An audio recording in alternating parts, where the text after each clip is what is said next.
Mr. Sergeant at Arms, invite the members in the chamber. Close the doors. I hereby declare the House of Representatives of the 114th General Assembly of the State of Tennessee now in session.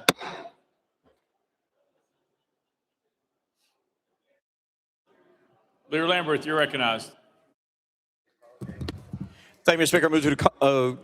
Mr. Speaker, I move to dispense with the calling of the roll. Without objection, so ordered.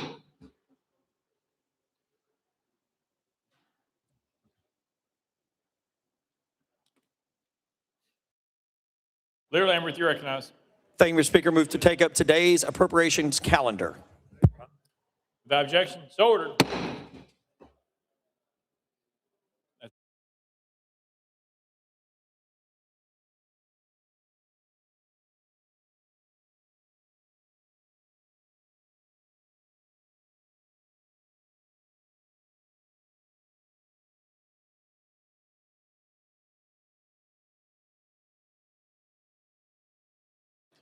All right, members, that would be on your dashboard, the appropriations calendar. All right, call it first bill, Mr. Clerk. House Bill 2631 by Chairman Hicks and others relative to appropriations. Mr. Speaker, Senate bills on the desk. Chairman Hicks, you're recognized. Thank you, Mr. Speaker. I move to substitute and conform to Senate Bill 2690. Chairman Hicks moves to substitute conform to Senate Bill 2690, properly seconded without objection, so ordered. Chairman Hicks. Thank you, Mr. Speaker. I move passage of Senate Bill 2690 on third and final consideration. Chairman Hicks moves passage of Senate Bill 2690 on third and final consideration, properly seconded. Mr. Clerk, call it First Amendment. House Finance Ways and Means Committee Amendment number 1. Chairman Williams, you're recognized. Thank you, Mr. Speaker. Move to the Hill. Without objection, roll to the Hill. Next amendment, Mr. Clerk. House Finance Ways and Means Committee Amendment number 2. Chairman Williams, you're recognized. Thank you, Mr. Speaker. Move to withdraw. Without objection, committee amendment number 2 withdrawn. Next amendment, Mr. Clerk. House Finance Ways and Means Committee Amendment number 3. Chairman Williams, you're recognized. Thank you, Mr. Speaker. Move to withdraw. Without objection, committee amendment number 3 withdrawn. Next amendment, Mr. Clerk. House Amendment 4 by Representative Salinas. Mr. Speaker, it was timely filed. Representative Salinas, you're recognized. Thank you, Mr. Speaker. What this amendment does is it provides a little bit over $1 million to fund a cold case unit here in our state. Currently, TBI only has one person that deals with cold cases. Think about that. Think about that there's only one person assigned to deal with cold cases here and for the entire state. For the entire state. Some of our families have been waiting 25 years or longer for their evidence to be processed, for the test to be run, for their loved one's killer to be caught. We pride ourselves on justice. Well, I say that justice delayed is justice denied to our families that have been waiting for over 25 years for their test to be done, for their family members, killers to be caught. I don't know if you had an opportunity to look at the judiciary hearing, if you're not part of that committee, but we had over 10 families here with pictures of their loved ones. And one of the moms that testified, it was her 10-year-old daughter that was killed, and I believe it was in Madison County. And she said that every time that she has been told to wait by TBI agents, it is as if her daughter disappears again. And as witnesses die and evidence deteriorates, she has been consistently asked to wait. So I asked for support of this amendment. TBI has been in support of it. It was brought to me by Senator Roberts because he has 2 constituents that were killed whose cases have not been solved yet. And it was the mom and the sister that also came to testify during our Judiciary Committee hearing. So with that, I move for adoption. Representative Salinas moves adoption of amendment number 4, properly seconded. Any discussion on the amendment? Leader Lambert, you're recognized. Thank you, Mr. Speaker. And members, this is almost the perfect amendment to start out our debate on the budget today because it is an extraordinarily good idea. In fact, a bill that I am a co-sponsor of. Unfortunately, all of us have extremely good ideas that we wish would fit within the budget. This is not DC. We do not have an unlimited amount of money that we can spend. We don't print money, and they shouldn't either. They should be in the business of balancing the budget like we are. Over the past 10 years, the TBI budget has gone from $41,811,700 to today, up until this budget, $117,854,700. It's tripled in size. It's not a lack of resources on solving these murders. Many times it is a lack of evidence, which is why in the proposed budget today, rapid DNA has been funded to the tune of $3.6 million. It is absolutely a must that we solve these cases. I join you in every sense of the word in that, but we cannot blow up a budget that took months to be able to develop, that this team has worked very hard on to try to add in a bill that is a good idea that I support, because if we did that, we would never actually be able to pass a budget. And again, would be exactly like the folks in DC, and that's why they just do continuing resolution after continuing resolution. We pass budgets every year and constitutionally have to balance it. So going from $41 million a year in the TBI budget to $117 million is something I think we can all be proud of. They are very well funded, and I'm sure would like more, but the rapid DNA is going to make a huge difference in solving these cold cases at $3.6 million, and that is in this budget this time. So with all due respect and with a heavy heart, I would move this to the table. I will tell you that if we're both blessed to be reelected, I look forward to partnering with you next year to try to get this in either the base budget or the AA, because it's a good idea. It just isn't in the budget this year. Thank you, Mr. Speaker. Move to the table. Proper motion, probably seconded. The parliamentary situation is Representative Salinas has moved adoption of amendment number 4. Leader Lamberth has moved that motion to the table. That cuts off all debate except for that of the sponsor. Representative Salinas, you're recognized. The rapid DNA money will not help because there are no agents that are taking up these old cases. That is what this bill does. It creates 5 positions for agents to work these cases, for them to be detectives, not for the family members to be the detectives, which is what they're doing now. That's who's moving these cases forward. And that's the people that have been propelling this bill and this amendment forward. It has been the families. And if it was your 10-year-old or your spouse that was murdered and you were asked to wait another year, another election cycle, when you have seen $300 million reallocated to vouchers, when we have seen $150 million dedicated to a task force that terrorizes people, when we have real killers that are out that have not been caught, when we have had advancements in DNA, where we can now separate mixed samples and we don't need as much DNA to process and figure out who these killers are.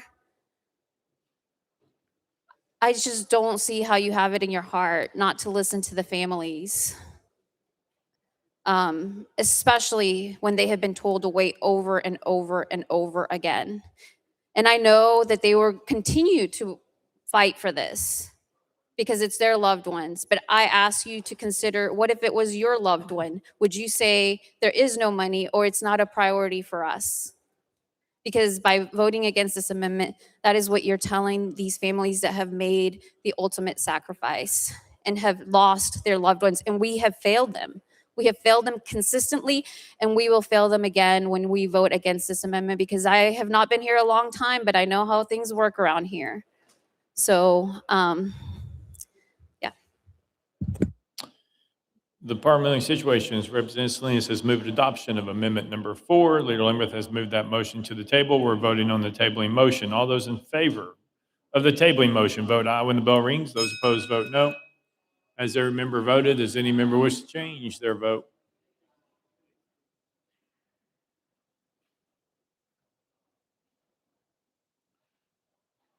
Mr. Clerk, please take the vote. Ayes 71, 20 nays, 2 present, not voting. The ayes have it. The motion to adopt amendment number 4 is tabled. Next amendment, Mr. Clerk. House Amendment 5 by Representative Jones and Davidson. Mr. Speaker, was timely filed. Representative Jones, you're recognized. Thank you, Mr. Speaker and colleagues. If you read scripture says you put your treasure where your heart is. And so we just heard from Representative Lamberth how there's no money in the budget. And so I have a budget amendment to put some of our treasure where I think a lot of our hearts are and should be. This budget amendment transfers $300 million from the voucher scam to the Department of Agriculture to create small family farmers grant programs for farmers who are struggling and in need of financial assistance on account of tariffs and economic pressures.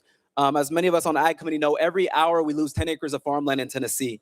The farm bankruptcies have been up 57% last year. And in a recent report, farmers in 2025 in Tennessee alone lost $430 million lost by our farmers. In 2025, over 400 farms were closed in the state of Tennessee. And so what are the difficulties that they're facing? They're facing issues driven by high production costs, low commodity prices, trade disruptions, and extreme weather. Major row crops like soybeans, corn, cotton, and wheat are heavily impacted, with the Department of Ag estimating $278 million lost from those four crops alone from our own Department of Agriculture here. And so this money is saying that a lot of your rural counties don't have private schools that are going to benefit from vouchers, but I can bet you that every one of your rural counties has farms that would benefit from a grant program to help specifically, as this amendment says, small family farmers in our state. That's where our heart should be. There's two words on our state seal, Representative Williams. And one of them is commerce, the other one is agriculture. And I hope that my colleagues here will support our rural counties, support our farmers, and not give money for people to take vacations, as one representative said, from these wealthy areas, but really support the folks who are going to be struggling, and they're our farmers. And so happy to answer any questions, but I think that this is something that we can all agree on. And the last thing I wanted to share with you all, colleagues, is that farm bankruptcies being up 57% last year, some economists are saying that we are predicted to face a farmageddon, where even more farms are going to close. We've talked to farmers, we talked to young people trying to get into farming, and we're seeing all these barriers being put up, and we're going to see a generational shift in Tennessee if we don't have an immediate opportunity for us to offer support to family farmers in Tennessee. And so with that, I move this amendment for consideration and adoption. Representative Jones moves adoption of amendment number 5, properly seconded. Any discussion on the amendment? Deputy Speaker Zachary, you're recognized. Thank you, Mr. Speaker. Move previous question. This question been called as second. We're on the board. All those in favor of adopting amendment number 5, vote aye when the bell rings. Those opposed, vote no. Has every member voted? Does any member wish to change their vote?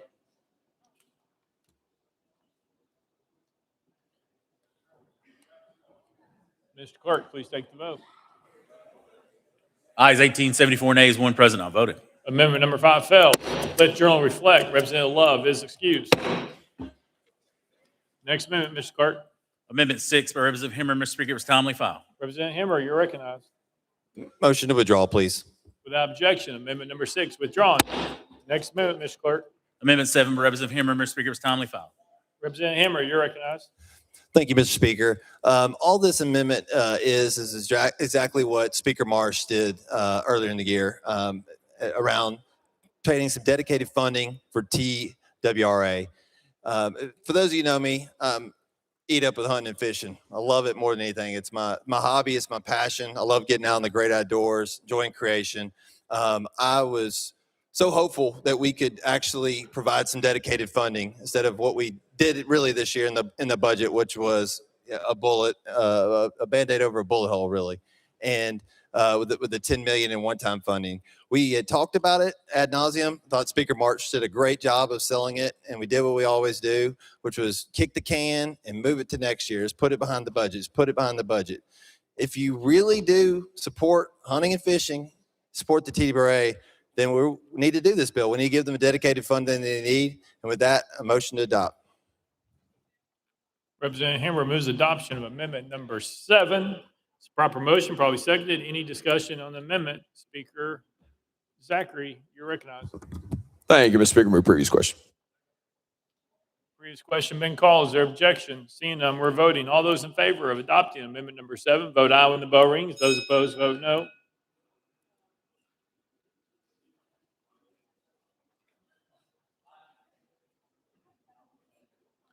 Mr. Clerk, please take the vote.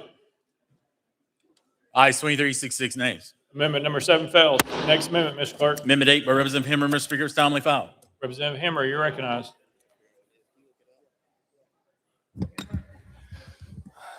Thank you, Mr. Speaker. Amendment 8 is dealing with some funding that we're trying to do for Radnor Lake. This was some money that was dedicated to Anderson County for a new park that they were doing for the Clark Center Park. It was $10 million, but guess what? They were needing 5 years, given 5 years to do this matching fund. I've got this project that's shovel ready at Radnor Lake. It was paid for by the Friends Group. It was a $6 million non-state money that was put into this as the most busiest state park. All we're trying to do is move some of that funding from next year, which was going to get funded because they got closed in between October and January, so it was too late in the budget cycle to dedicate this shovel-ready, again, property that was already matched funds. It was already closed. This was money that was put up, or at least the budget was put in there to do this engineering and construction on this parking lot from TDOT and TDAC at $3.2 million. It's a worthy project and love your consideration. Move to adopt. Representative Hammer moves adoption of amendment number 8. It's a proper motion, probably seconded. Any discussion on the amendment?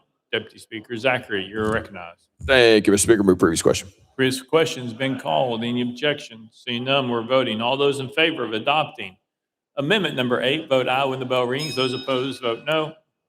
As every member voted, does any member wish to change their vote? Mr. Clerk, please take the vote.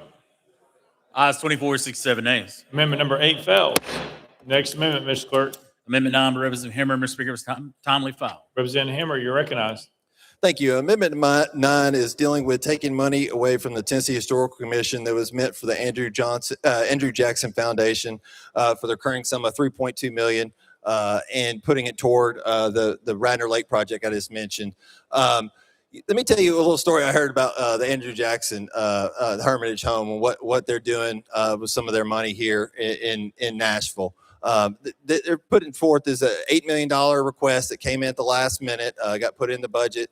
But from doing some research, what I found out what Andrew Jackson home and Hermitage is doing, they're actually taking a piece of their property. I want everyone to listen up. Everyone listen up because this might be on the news. Taking some of their money from the Andrew Jackson, some of their property, the Andrew Jackson Foundation, and they're going to be building a section on some of this land that they're going to be developing it for $750 million homes that are going to be doing here in the next little bit. And some of this money that we're putting in here has no strings on it. They want to do some upgrades on the property. I understand that, but we don't know whether this money can go over to that. We talk a lot about affordable housing, but I think we might be potentially funding unaffordable housing here. And we have a lot of things we need to be doing with this money. This is one that I wanted to get on a soapbox on because I thought it was really awful funds put in the budget. And I move we adopt. Representative Hammer moves adoption of amendment number 9. Proper motion, probably seconded. Any discussion on the amendment? Deputy Speaker Zachary, you're recognized. Thank you, Mr. Speaker. Move previous question. Previous question been called. Is there objection? Seeing none, we're voting on amendment number 9. All those in favor vote aye when the bell rings. Those opposed vote no. As every member voted, does any member wish to change their vote?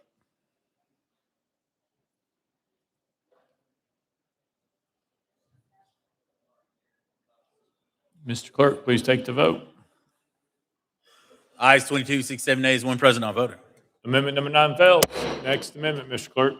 Amendment 10 by Chairman Clemens, Mr. Speaker, was timely filed. Chairman Clemens, you're recognized.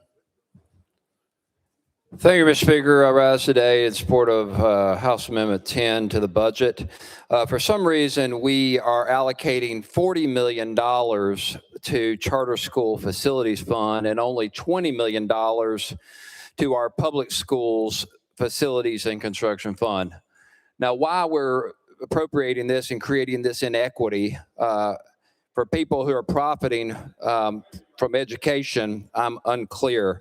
But what this amendment would do is reduce the Charter School Facilities Fund by $20 million, putting it at $20 million, and raising the public school facilities and construction fund to $40 million. With that, I request adoption of amendment number 10.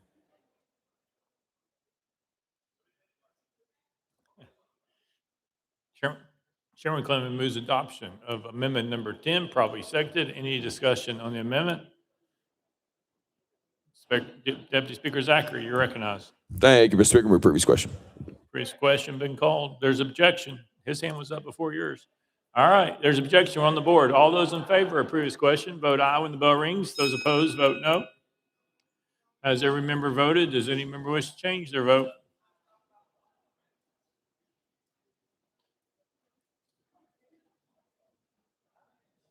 Mr. Clerk, please take the vote. Aye, 69, 20 nays. Previous question prevails. We're voting. All those in favor of adopting amendment number 10, vote aye when the bell rings. Those opposed, vote no. Has every member voted? Does any member wish to change their vote?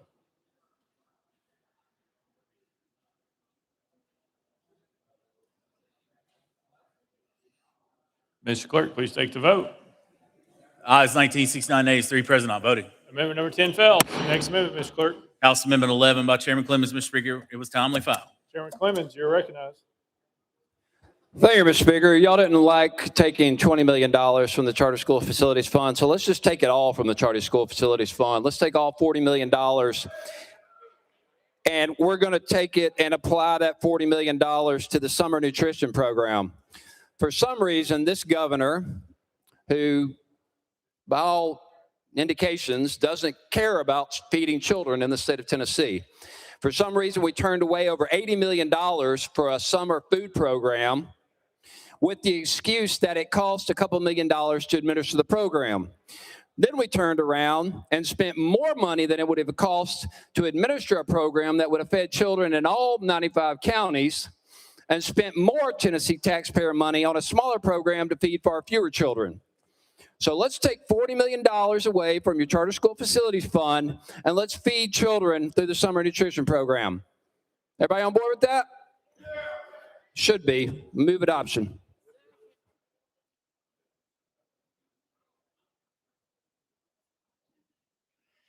Chairman Clemens moves adoption of amendment number 11, properly seconded. Any discussion on the amendment? Representative McKenzie.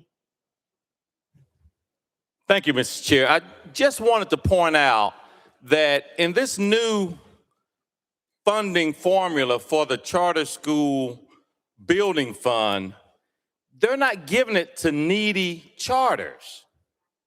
They're dividing $40 million per pupil. If a charter school was just built with 300 students, they're going to get 300 times whatever that funding formula is for their school. They got a brand new school, but they're going to get additional construction money. That makes absolutely no sense. Why would you do that? Why would you not look at the charter schools and see who needs the money? Okay, this school was purchased and it's 80 years old. They need money. This school was just built in Chattanooga, Nashville, wherever, because it's not a rural issue. You don't have any rural charter schools. Brand new school, they're going to get money, the same money that the school is operating out of a building that might be 40 or 50 years old. At its face, that makes absolutely no sense. So if you vote for this, you're just blindly saying, we're going to peanut butter spread all of this $40 million to all of these charter schools for no good reason for a huge number of them. Brand new buildings. Drive around Nashville. Look at the buildings. And so, again, I just ask for your consideration on this one. We have hungry children that during the school year, and believe me, they're in my district, they're in your districts as well, unless you're from these affluent areas. They get 2 meals a day from our schools and a snack. A lot of them on the weekends, they get a backpack full of food so that they can eat over the weekend. I'm not grandstanding. I'm telling you the truth. I'm telling you what I see.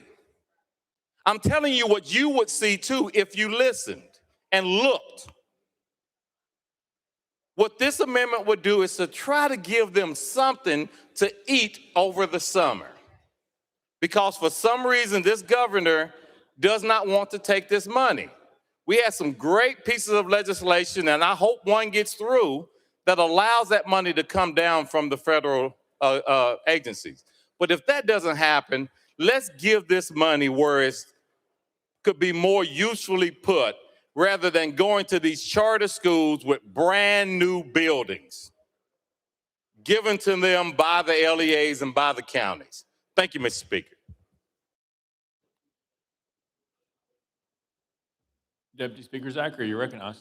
Thank you, Mr. Speaker. Move previous question. Previous question been called. Is there objection? Seeing none. Is that an objection there? I don't know what that finger. I didn't know what this is. I mean, that could have been a yes. I don't know.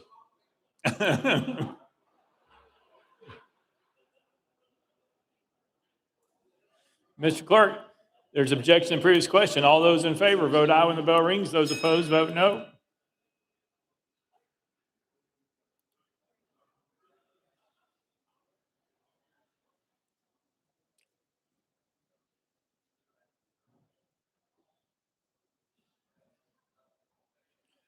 Mr. Clerk, please take the vote. Aye, 69, 19 nays, one present, not voting. Previous question prevails. We're on the board for amendment number 11. All those in favor vote aye when the bell rings. Those opposed vote no. Has every member voted? Does any member wish to change their vote?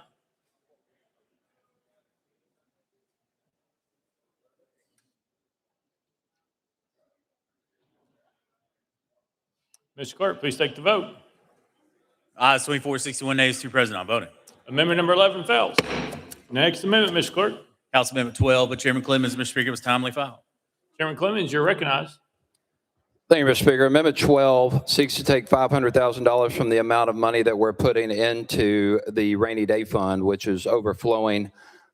This won't do anything to jeopardize our state's bond rating or the integrity, since our rainy day fund is already well over the statutory requirement and well above the necessary amount to keep our bond rating in the state of Tennessee.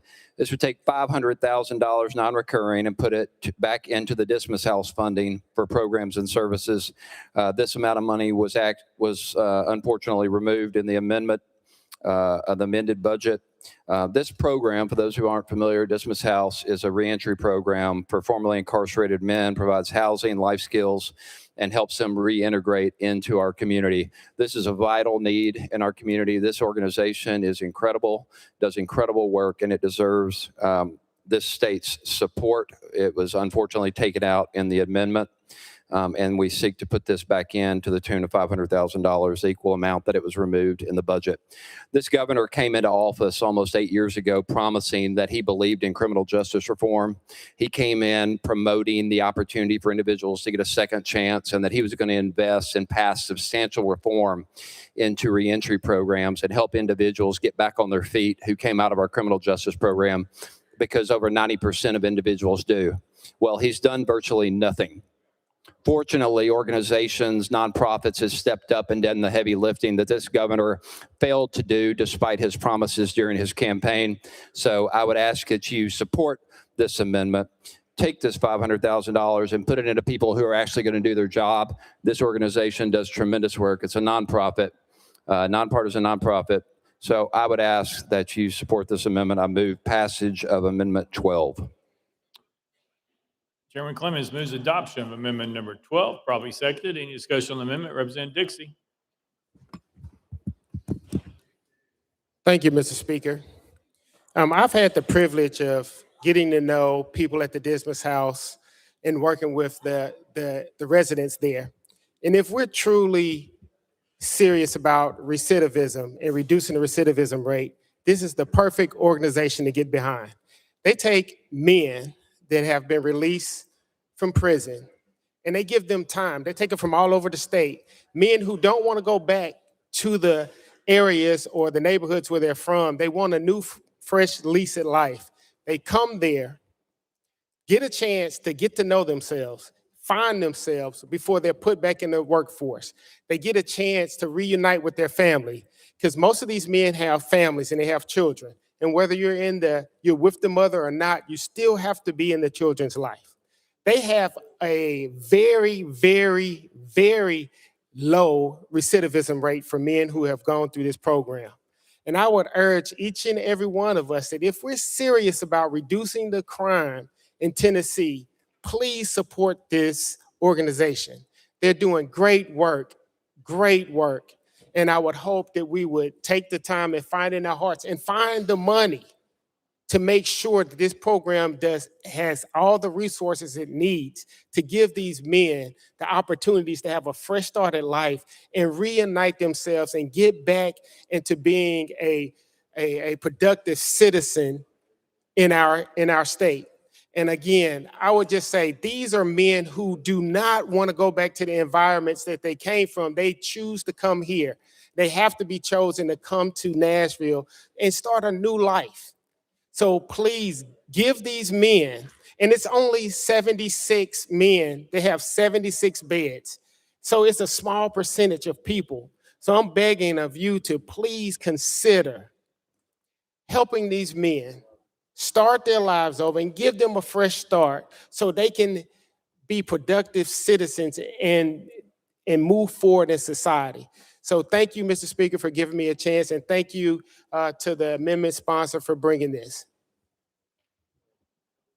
All right, Deputy Speaker Zachary, you're recognized. Thank you, Mr. Speaker. Move previous question. Previous question be called. Is there objection?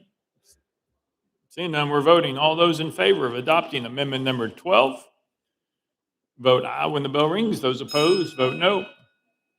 Has every member voted? Does any member wish to change their vote?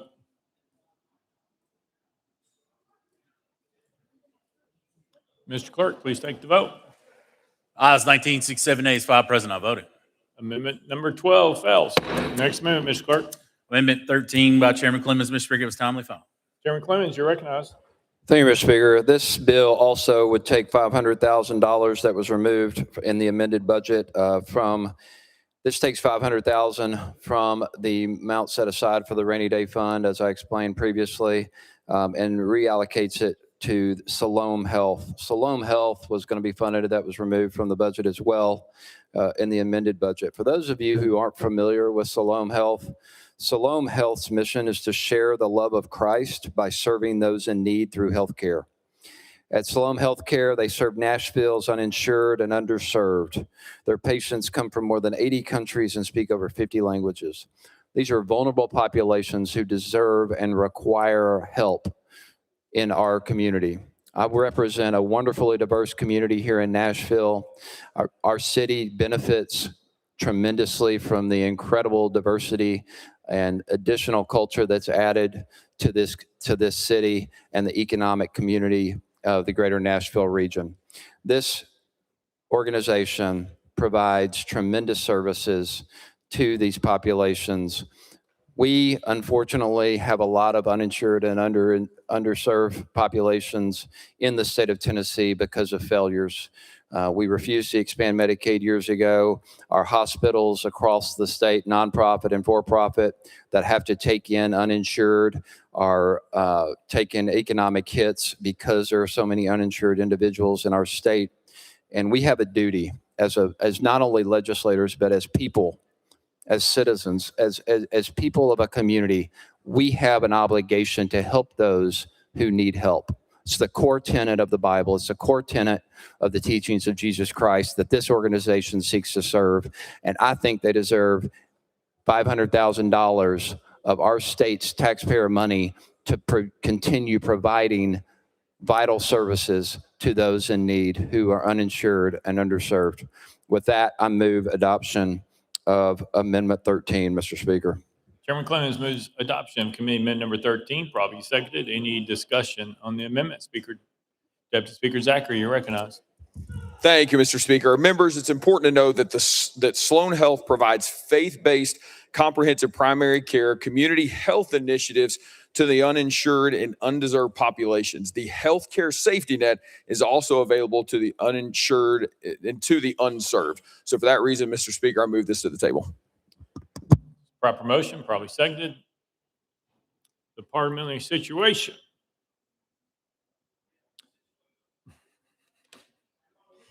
Is that Chairman Clemens has moved adoption of amendment number 13. Deputy Speaker Zachary has moved that to the table. That cuts off all debate. except for that of the sponsor. Chairman Clemens, you are recognized. And I appreciate the movement on this bill as opposed to the bill raising the issue of the safety net. The reason we have to allocate millions of dollars to a healthcare safety net is because we've turned away billions of dollars in federal funds that would have covered that very same population and even more. So instead of saying yes, yet again, to the federal government, taking our hard-earned tax dollars that our citizens, that the people we represent paid into the federal government, and taking that back in the form of a reimbursement to provide more insurance and health coverage to Tennesseans, we, because there are so many uninsured and underserved, we have to fund to the tune of tens of millions of dollars a healthcare safety net to yet again serve far fewer people. Again, we are double billing the citizens of Tennessee, where you're double billing your taxpayers to fund a healthcare safety net that they're already funding if we would just say yes and thank you to the federal government in the form of reimbursement under the Medicaid reimbursement. So I appreciate you raising that point, allowing me to talk on that issue. This is an organization, a faith-based organization that provides vital services that could directly benefit from this and help a very vulnerable population, which is becoming more vulnerable by the day. With that, I move adoption again, Mr. Speaker. Parliamentary situation is that Chairman Clemens has moved adoption of amendment number 13. Deputy Speaker Zachary has moved that motion to the table. We are voting on the tabling motion. All those in favor of tabling amendment number 13, vote aye when the bell rings. Those opposed, vote no. Has every member voted? Does any member wish to change their vote? Marsha. Mr. Clerk, please take the vote. Ayes 73, 19 nays. The ayes have it. The motion to adopt Amendment 13 is tabled. Next amendment, Mr. Clerk. House Amendment 14 by Chairman Clemens, Mr. Speaker, was timely filed. Chairman Clemens, you're recognized. Thank you, Mr. Speaker. Amendment 14 reduces the amount appropriated to the rainy day fund to invest into the Department of Economic Community Development for Ag Launch. Ag Launch is a vital nonprofit focused on transforming regional agriculture across our state, benefiting rural communities across the state, allowing and facilitating the investment of new technologies to take our agricultural sector into the next decade and produce the badly needed resources we need to feed our growing population and look for efficiencies in the agriculture sector. Ag Launch provides a vital service and deserves to be funded. It also had its funding reduced in the amended budget. So I seek to take $2 million non-recurring from the rainy day fund, which does not jeopardize that fund that contains and will contain over $2.2 billion. So I simply seek $2 million to fund Ag Launch. With that, I move adoption. Chairman Clemens moves adoption of amendment number 14. Properly seconded. Any discussion on the amendment? Deputy Speaker Zachary, you're recognized. Thank you, Mr. Speaker. Move previous question. Previous question been called. Any objections? Seeing none, we are voting. All those in favor of adopting amendment 14, vote aye when the bell rings. Those opposed, vote no. Has every member voted? Does any member wish to change their vote?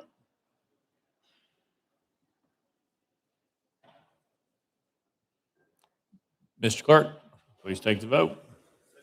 Ayes 24, 65 nays, 2 present, not voting. Amendment number 14 fails. Next amendment, Mr. Clerk. Amendment 15 by Chairman Clemens, Mr. Speaker, was timely filed. Chairman Clemens, you're recognized. Thank you, Mr. Speaker. Amendment 15 seeks to take $10 million from the amount being allocated to the rainy day fund, well over its statutory limit, and allocate those funds to the Department of Economic and Community Development for Rural Development Fund grants. Again, this governor ran on promising to invest in and support rural areas and rural economic development. A lot of rural Tennessee is struggling right now. The affordability crisis is real. It's impacting all 95 counties, but the rural counties are taking some of the hardest hits as family farmers continue to be devastated with tariffs, with higher cost of living, with lack of access due to high interest rates, to investment in new technologies. Rural Development Fund grants would go a long way towards rebuilding rural Tennessee, continuing to strengthen our local economies, and making sure that every Tennessean has an opportunity to succeed. I know that's a novel concept sometimes, but every child, every person in the state of Tennessee, and every Tennessean in every county deserves an opportunity to succeed. These amount of money would go into the Rural Development Fund grants and keep a promise that's being broken by having these monies reinstated back into the budget to the tune of $10 million. With that, I move adoption of House Amendment 15. Chairman Clemens moves adoption of amendment number 15, probably seconded. Any discussion on the amendment? Deputy Speaker Zachary, you recognize. Thank you, Mr. Speaker. Move previous question. Previous question been called. Is there objection? Seeing none, we're on the board. All those in favor of adopting amendment number 15, vote aye when the bell rings. Those opposed, vote no. Has every member voted? Does any member wish to change their vote?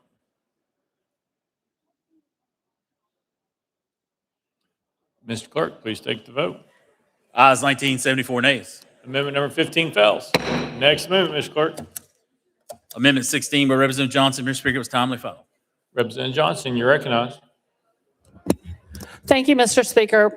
This amendment allows funds for the AG to investigate any Tennessee connection to the Epstein files in the interest of justice, transparency, and the protection of women and children. The Epstein files contain information regarding the crimes committed by sex offender Jeffrey Epstein and people close in his life, including the sexual exploitation of over 250 underage girls at various residencies under his name. These close people in his life are individuals with great power, whether it be celebrity or elected office, and it is necessary that these individuals be held accountable for their actions. There are numerous crimes covered in these files, including non-consensual sexual exploitation and violence, as well as the sexual exploitation of minors well under the age of 18. No one is too wealthy or too powerful to be above the law. Move for adoption. That is Representative Johnson moves adoption of amendment number 16, probably seconded. Any discussion on the amendment? Leader Lamberth, you're recognized. Thank you, Mr. Speaker. Boy, running for federal office changes folks sometimes and just makes them bring DC's issues here. I don't know a whole lot of folks in this chamber that aren't in favor of transparency on that issue. And we've stood over and over again for death penalty for pedophiles, for increased penalties for pedophiles, and for transparency in the process at every turn. As far as I'm concerned, I'd release every one of these tomorrow, but we don't serve in D.C. We serve here in Nashville in the State House of Representatives. So let's get back to the actual budget of their own instead of political games. Move to the table.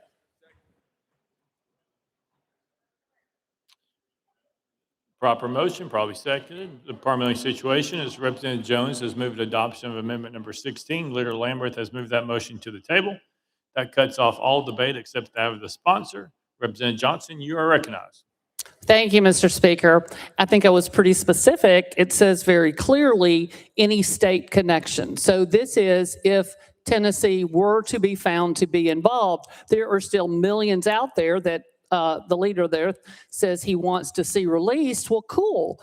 When they are released, if there are connections to Tennessee, we need to be serious about that and take care of that. So I ask that this amendment not be tabled. The parliamentary situation is Representative Johnson has moved adoption of amendment number 16. Leader Lamberth has moved that motion to the table. We're voting on the tabling motion. All those in favor of tabling amendment number 16, vote aye when the bell rings. Those opposed, vote no. Has every member voted? Does any member wish to change their vote?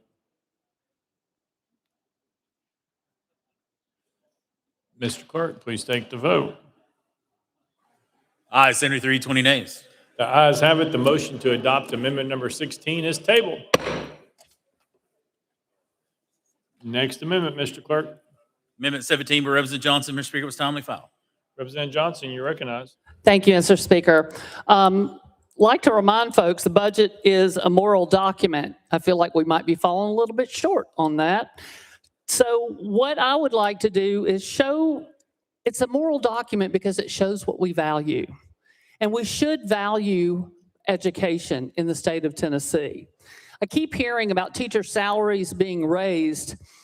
However, it's not close to what other states around us or anywhere else in the country is paying, and our teachers are not staying because they're not being paid. So what this amendment does is increase our teacher salaries immediately by $5,000.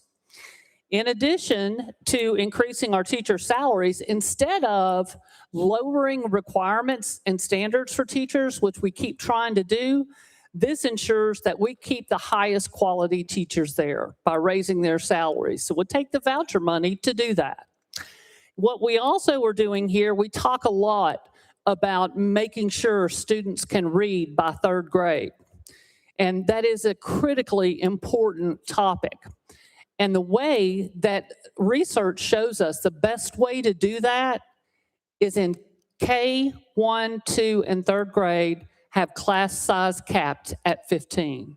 So this bill would cap class size in struggling schools K through 3 at 15, and it would give an immediate $5,000 raise to every teacher in the state, and I move for adoption.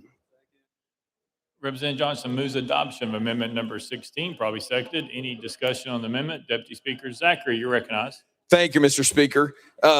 Members, I find it interesting the representative from Knox County talked about falling short, because that's exactly what this amendment does. Mr. Speaker and members, there's 70,000 teachers roughly in this state.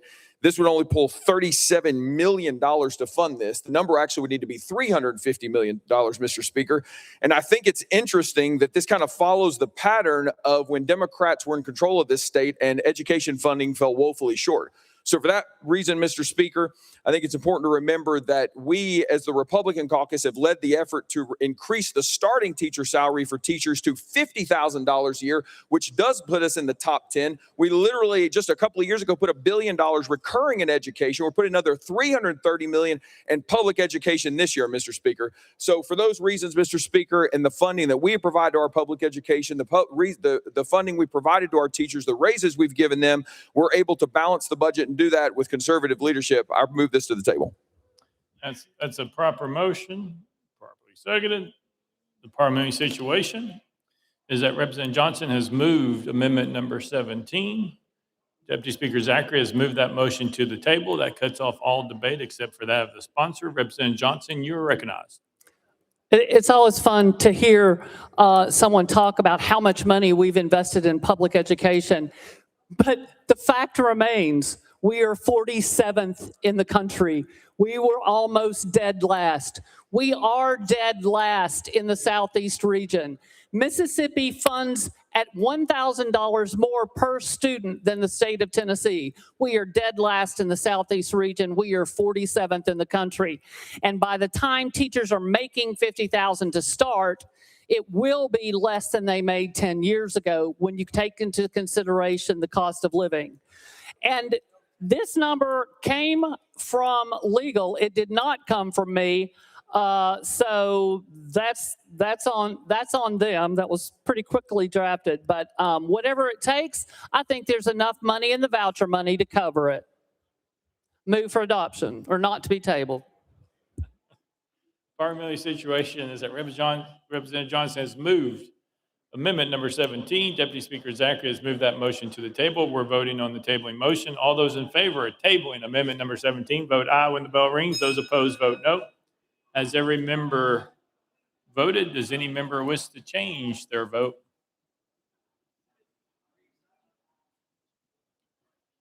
Mr. Clerk, please take the vote. Aye, 75, 20 days. The ayes have it. The motion to table amendment number 17 is tabled. Next amendment, Mr. Clerk. Amendment 18 by Representative Bain. Mr. Speaker, was timely filed. Representative Bain, you're recognized. Thank you, Mr. Speaker. This amendment seeks to move funding from all 4 core civic facilities and into the Tennessee Reentry Collaborative. At Core Civic's Trousdale Center, over 98 confirmed deaths between 2019 and 2022. Between July of 2022 and June of 2023, 196 assaults, 2 murders, 90 incidents of sexual misconduct. And starting this year, or last year, 2025, roughly 100 new lawsuits and legal complaints, including the following that was filed within the Middle District Court, United States District Court for Middle Tennessee. On January 29th, 2021, plaintiff Anthony Hickey was brutally attacked by several inmates while in his cell at Trousdale Turner Correctional Center, a private for-profit prison operated by CoreCivic of Tennessee. The attack left Mr. Hickey, who was then 51 years old, with a crushed left hip and femur. Mr. Hickey requested emergency medical care, but the CoreCivic correctional officers on duty refused his request. He remained in his cell in severe pain, unable to walk, forced to crawl across the cell floor to use the toilet, and for the next 3 days, until CoreCivic officials finally allowed him to visit the medical unit for treatment of his injuries. Mr. Hickey subsequently received a partial hip replacement and still suffers significant pain. I don't understand why this body keeps funding a diseased and deadly system that does nothing to improve the lives of Tennesseans. Tennessee birthed a private prison industry after the 1985 prison riots. And we can see the end of it. We have to end the death contracts, and we have to put the hands of corrections back into the state of Tennessee. And with that, I move for adoption.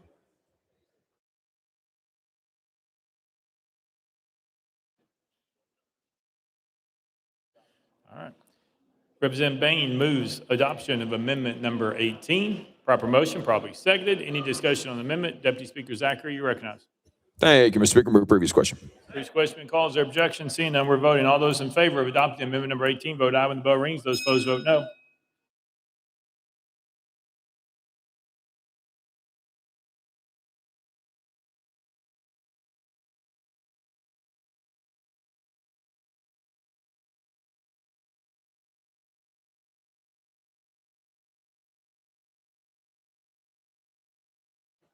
Mr. Clerk, please take the vote. Ayes 2073, nays 1 present, not voting. Amendment number 18 fails. Next amendment, Mr. Clerk. Amendment 19 by Representative Bain, Mr. Speaker, was timely filed. Representative Bain, you recognize. Thank you, Mr. Speaker. This amendment transfers funding from the Wilder Youth Center to Governor Lee's and President Trump's A Home for Every Child initiative. This amendment is filed on behalf of all of the families that we have been working with who have come across the DCS and juvenile detention center system. Many of your constituents on the floor who have cited and flagged neglect and abuse at DCS facilities, including the Wilder Youth Development Center. Between 2020 and 2022, the comptroller found failures of management, oversight, and staffing and performance at the Wilder Center. And yet again, we are spending our tax dollars caging kids in a system that sets them up for failure. Coupled with House Bill 2526, which we will see on the floor probably imminently, which is creating a new category of children in need so that we can jail more of them so that perhaps a Republican donor can make a little more money. I don't understand this body's priorities, jailing kids or putting kids in home. So I ask for adoption to ensure that Governor Lee and President Trump's A Home for Every Child initiative, that funding is moved towards that program. And with that, I stand for adoption. Thank you. Representative Bain moves adoption of amendment number 19, probably seconded. Any discussion on the amendment? Deputy Speaker Zachary. Thank you, Mr. Speaker. Move previous question. Previous question been called. Is there objection? Seeing none, we're voting. All those in favor of adopting amendment number 19, vote aye when the bell rings. Those opposed, vote no. Has every member voted? Does any member wish to change their vote?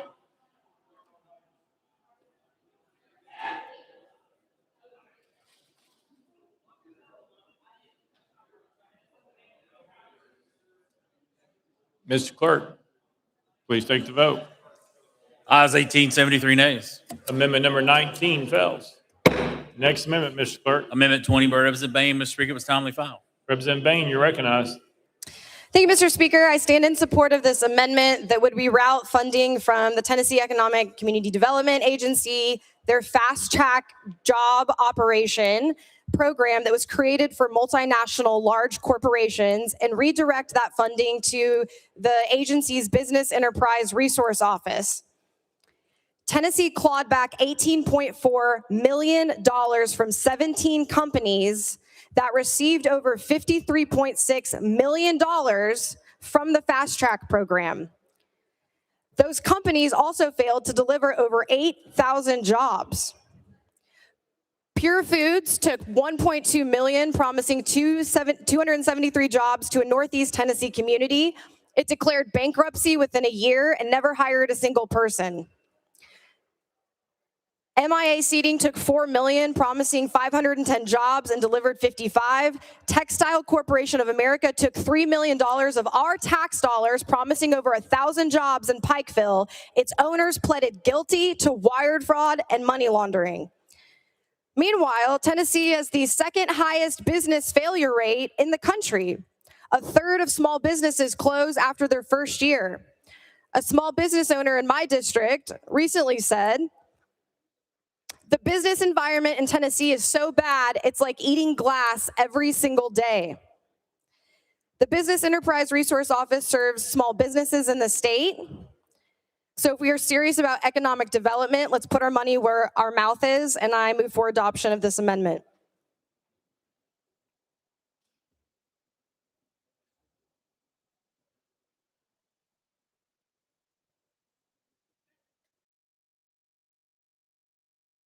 Oh, okay. Representative Bain moves adoption of amendment number 20. That's properly seconded. Any discussion on the amendment? Deputy Speaker Zachary, you're recognized. Thank you, Mr. Speaker. Move previous question. Previous question been called. Is there objection?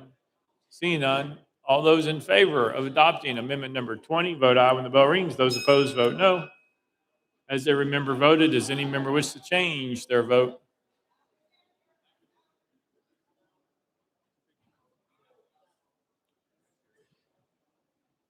Mr. Clerk, please take the vote. Ayes 19, 73 nays. Amendment number 20 fails. Next amendment, Mr. Clerk. Amendment 21 by Representative Bain. Mr. Speaker, was timely filed. Representative Bain, you're recognized. Thank you, Mr. Speaker. My final amendment seeks to take the funding from the Freedom Education Fund and redirect that back to Tennessee's Universal Pre-K program.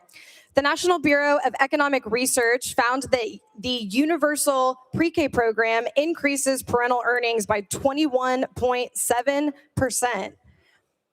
And we know that kids who attend quality pre-K programs, they read better, they perform better, they stay in school longer, and they cost the state less in remediation and intervention over the following 12 years.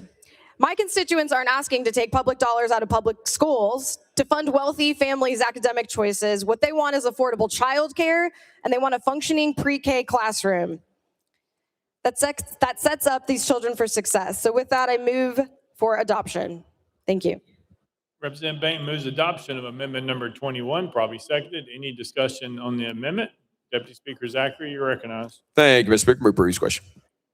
Previous question been called. Is there objection? Seeing none, we're voting. All those in favor of adopting amendment number 21, vote aye when the bell rings. Those opposed, vote no. Has every member voted? Does any member wish to change their vote?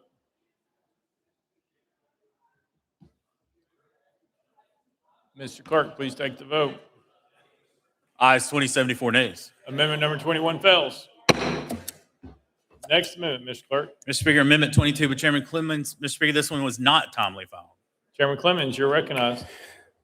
Thank you, Mr. Speaker. What this amendment seeks to do is take the $112,950,000 that we're going to spend to expand this voucher scam of Governor Bill Lee and take $84 million of that and fund the entire summer nutrition program for children in all 95 counties across the state of Tennessee, take $20 million of that and put it into the LEA School Facilities Fund so they're being equally funded with the Charter School Facilities Fund, and then take the remaining $8,950,000 invested in the State Highway Fund earmarked for public transit. With that, I move for consideration. You've heard the motion properly seconded. We're voting for consideration of amendment number 22. All those in favor of considering amendment number 22, vote aye when the bell rings. Those opposed, vote no. Has every member voted? Does any member wish to change their vote?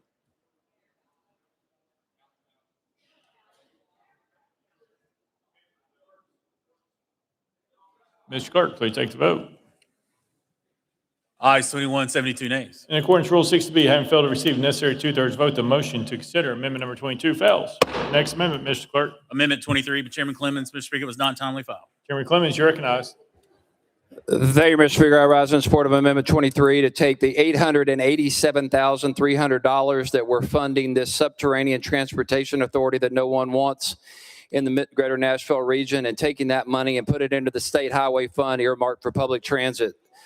Purpose that would actually benefit local residents, and it's what local residents actually want, and it would actually have a positive impact on reducing traffic congestion in the state of Tennessee, rather than a company that wants to use 100-year-old technology to operate a private taxi service underground for the benefit of tourists only.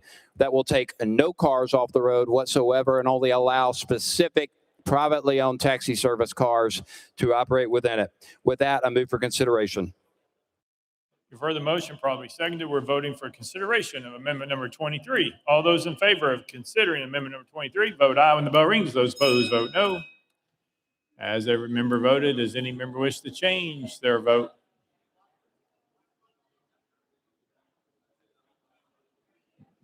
Mr. Clerk, please take the vote. Ayes 21, 72 nays. In accordance with Rule 60B, having failed to receive the necessary two-thirds vote, the motion to consider amendment number 23 fails. Next amendment, Mr. Clerk. Mr. Speaker, that brings us to the heel of the amendments. House Finance, Ways and Means Committee Amendment number 1.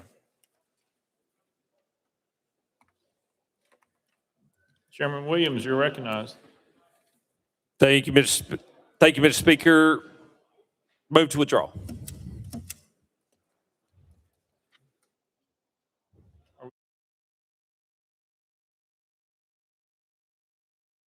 All right.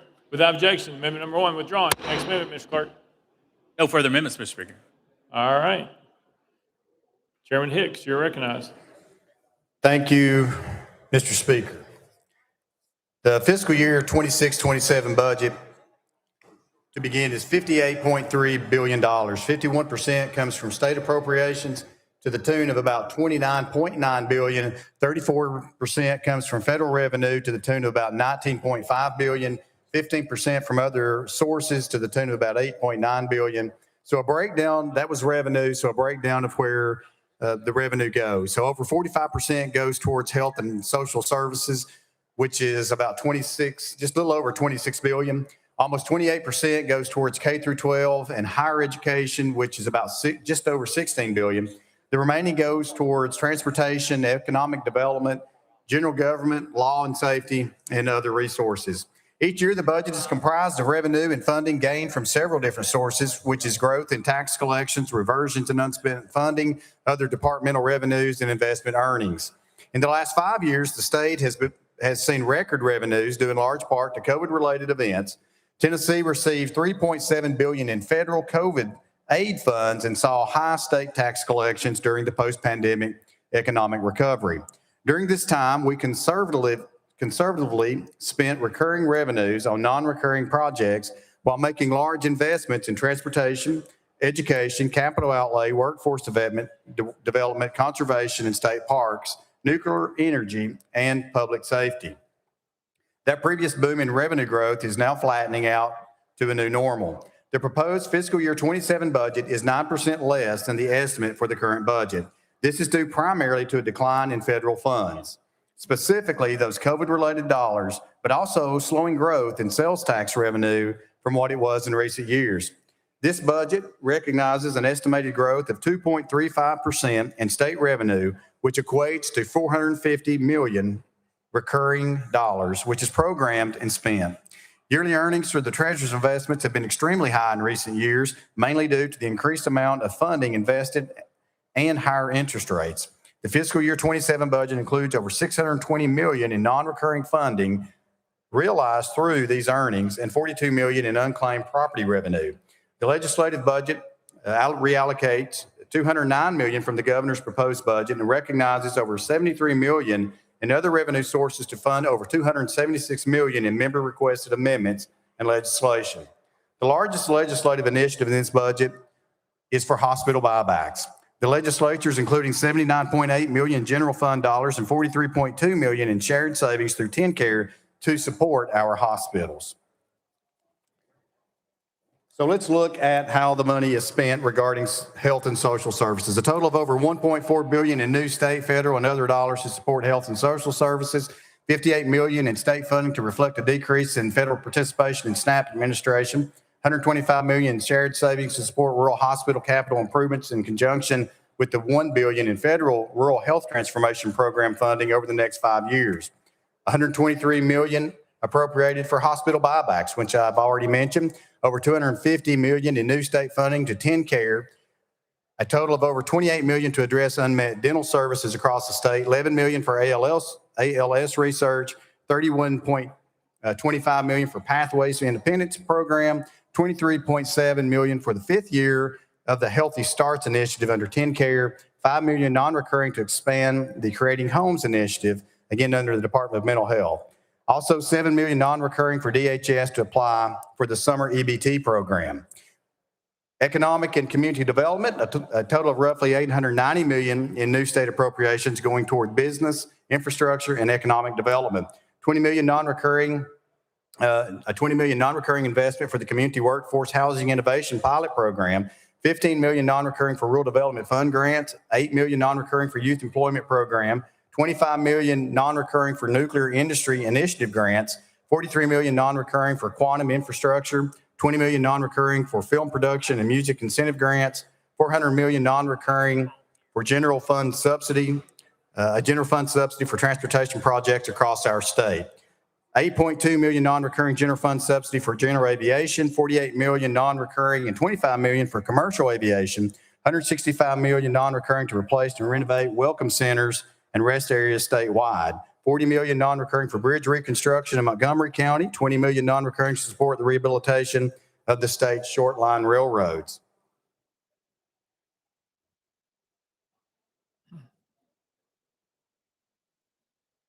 Chairman Williams, you recognize. Thank you, Mr. Speaker. Chairman Hicks, could you tell me about law and safety? Chairman Hicks, you recognize. Thank you, Mr. Speaker. I'd love to.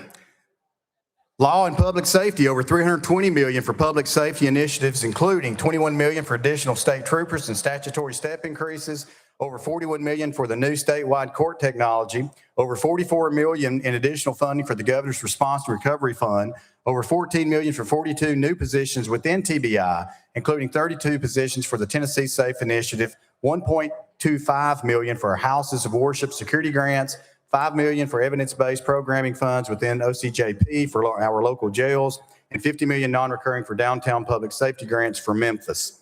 Also, education, a total of over $518 million in new state dollars for education-related initiatives, including $145.5 million recurring for TISA growth to increase the per-student funding to $7,530, bringing our total TISA investment to more than $7 billion. $11 million for our grade A schools, a total of $36 million for school construction and maintenance grants, $10 million for additional school safety grants, $4.5 million for Tennessee Achieves, $7 million non-recurring for the University of Tennessee Health System to pursue a National Cancer Institute designation. Also, some other expenditures, $10 million non-recurring to TWRA for capital and operation projects. Also adding $20 million to our rainy day, which will bring that total to over $2.2 billion. Also over $125 million for 2 additional state parks, including the reconstruction of David Crockett. Over $40 million for salary improvements for our state employees. And then we also have the grant pools, those community grants that we see each and every year for the past couple years. $20 million for volunteer fire departments, $5 million for volunteer rescue squads, $5 million for EMS, $5 million for senior centers, $5 million for museum capital, $1.5 million for fairs, and $500 million for courthouse renovations, as well as $1 million that we have added this year for fire trucks for our volunteer fire departments at the tune of $1 million. And with that, Mr. Speaker, there is so much more that I could mention, and I'm happy to answer any question that you may have. And with that, I renew my motion. Chairman Hicks renews this motion. Any discussion on the bill? Leader Camper, you're recognized. Thank you, Mr. Speaker. Mr. Speaker and my esteemed colleagues, I rise today with a clear sense of responsibility to my constituents, to this body, and to the people of Tennessee. Let me begin by acknowledging that the things I know are true. This budget contains meaningful investments that will benefit families across our state. There are provisions in here that support our schools, strengthen our communities, and responds to the real needs that Tennesseans have voiced. For those investments, we're grateful. When good policy appears, regardless of which side of the aisle it comes from, it deserves to be recognized. But let me also be equally clear about what else is also true. The process that produced this budget was deeply flawed, Mr. Speaker. It has not reflected a level of transparency, collaboration, and respect for this institution that the people of Tennessee expect and deserve.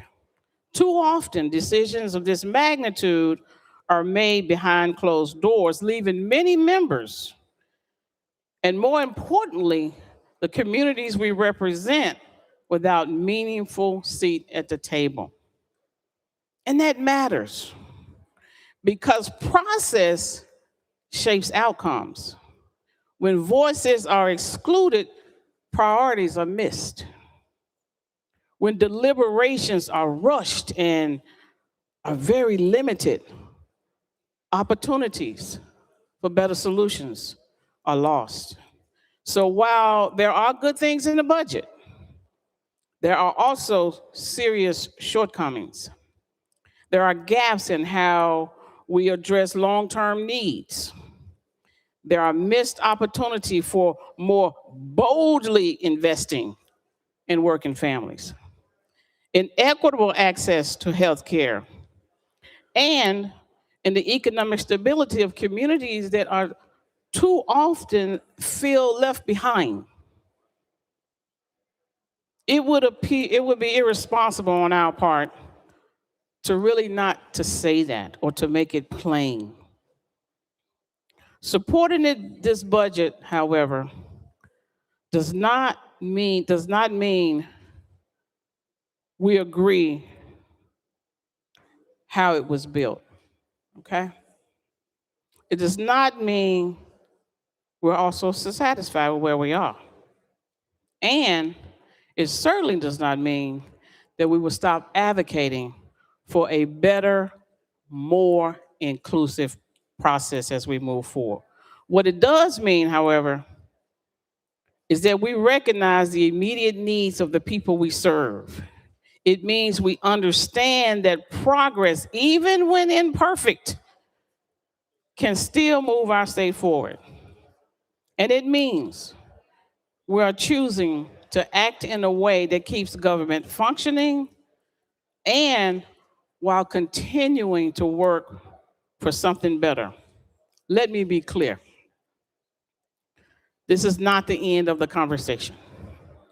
It is the beginning of a renewed call for how we can do better together. And we can do better, Mr. Speaker. We can build budgets that are strong in substance and fair in the process.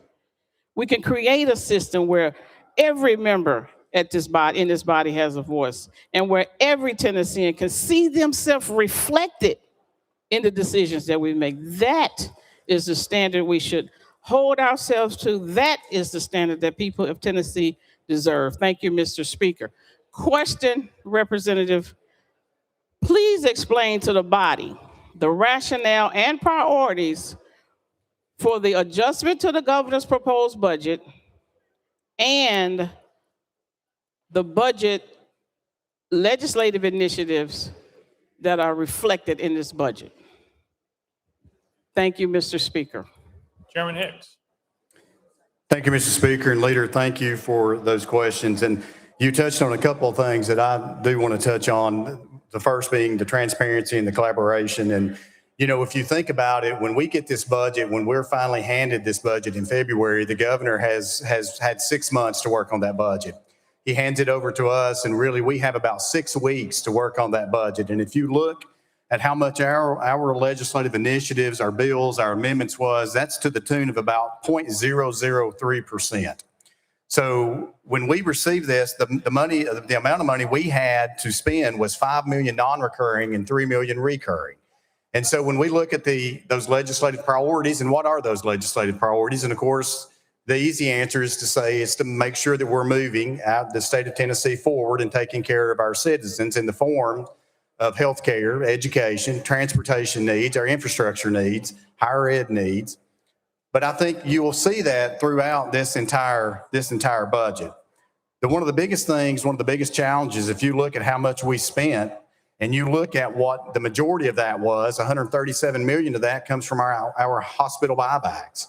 And so that's where a lot of those priorities went. So it went back to our local hospitals, rural hospitals, and back to, at the end of the day, that uncompensated care that they provide and that we reimburse for. So that's kind of where our priorities were as we finally got a chance to get a hold of it. As far as the process and the transparency, once we get this budget, we all can file those, and we all do. We file our bills, we file those amendments. But at the end of the day, it does not matter what deals, quote unquote, that are made behind any closed doors. Those are ideas until this body votes on those and makes those ideas the entire thoughts and ideas of the entire body. So we're not moving it forward unless this body decides to do so. So as far as transparency, I think this is the transparency here today that you see. And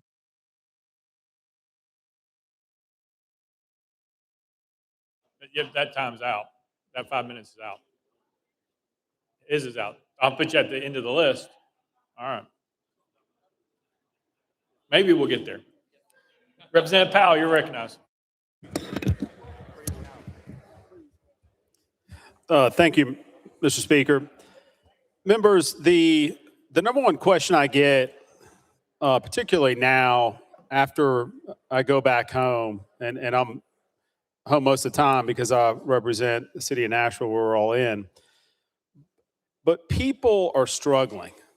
Everyday Tennesseans are really struggling with the affordability crisis that's hitting this country. People have less money in their bank accounts. They're struggling to get jobs. A lot of the technology that we're seeing is replacing a lot of people in our workforce. People are going to the grocery store and they're finding the cost of milk, eggs, and bread are through the roof. They go to fill up at the pump, and because of the war that we're now engaged in with Iran, we're seeing the price of gas explode. And especially when I go visit a lot of my friends in rural Tennessee, I hear about this crisis even more. And the thing I struggle with is, for most Tennesseans, we continue to be a state of growth, which is great. We have so many more people moving to our state. But we're just not keeping up with things like basic infrastructure. And so the roads are literally hitting a choke point where it takes me just several miles from this capital to get down here can take up to an hour, depending on traffic. And so in all seriousness, and I appreciate the work the chairman's done on the budget, really do, and everybody is, but I just would like an answer that I can give to my folks of what we are doing in this budget to really tackle the affordability crisis that's hitting our country, because everyday people are really struggling and they have less money in their pocketbooks than they did yesterday. That's my only question for you. Thank you. Chairman Hicks. Thank you, Mr. Speaker. And first of all, let me say this. The question was asked today, and I won't say by who, but the question was answered, I thought, pretty well. It says, how much of this budget is spent for Tennessee families? And the answer was $58.3 billion is how much is spent on the families. When you look at the budget as a whole, this budget will make our state safer and better for everyone. Whether it's initiatives such as developing workforce development, the housing that will hopefully be passing in a couple of, next week, improving the health care, the health outcomes of Tennesseans in our rural communities, the respite care for family caregivers, supporting families through increased child care opportunities, mental health supports for children in schools, and increased funding and preserving our outdoor spaces for all of our Tennesseans to enjoy. That's kind of the big buckets that we have put money into, and that has been how are we helping Tennessee families, and that would be how I would answer that in a multitude of different ways throughout this budget. Representative Hell.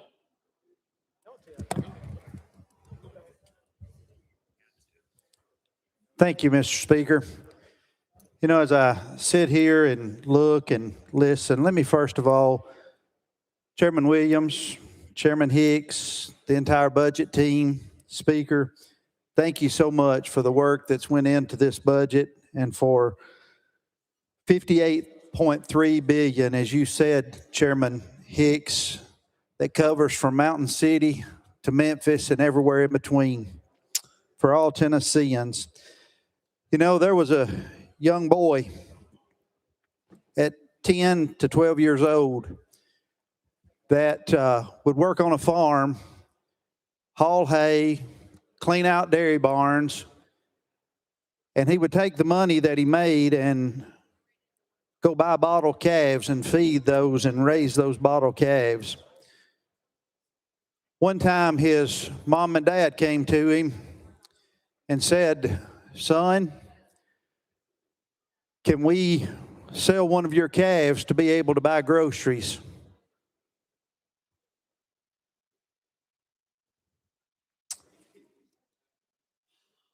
That kid was me.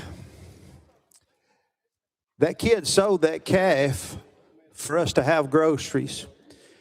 And in this budget, this year is $3 million because of the deadline and the time to get the federal dollars this year. But also included in this budget is $7 million that for 2027 we'll be able to get summer EBT, and we'll be able to help 700,000 kids that will pull $90 million of federal dollars into the state of Tennessee. I can't say thank you enough. It's personal to me. Then, guys, as I look at the rest of this and I see all of the from safety to all of the grants that we've got that affects every community across the state. So I just want to say thank you. It wasn't about everything that we look at and we see on the budget. It wasn't about a Republican or a Democrat, but it was about 7 million Tennesseans that call this home. So guys, to every one of you, I say thank you. God bless you. Chairman Thank Hicks.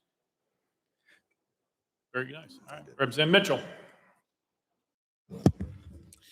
Yeah, thank you, Mr. Speaker. And, after my colleague here spoke, Representative Hale, that's what I wanted to speak on as well.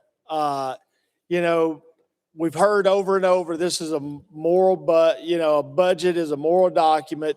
Mr. Chairman, I appreciate all your hard work, but it's our priorities. And I hope the guy down on the first floor is watching and listening, because this is a message for him. I hear he wants what his legacy is. Well, I'm going to let him know what his legacy is. His legacy is to have poor children go hungry in this state so rich kids can go to private school. That's your legacy. I hope you like that down there on the first floor. Because, Governor, that's your legacy. Poor kids are going to go hungry in this state, so you can make sure rich kids can have a nice vacation and go to their private schools. That's what you've done, Governor, and this is all yours. Maybe we can build a monument for you and let you know how many children are going to go hungry in this state because of you.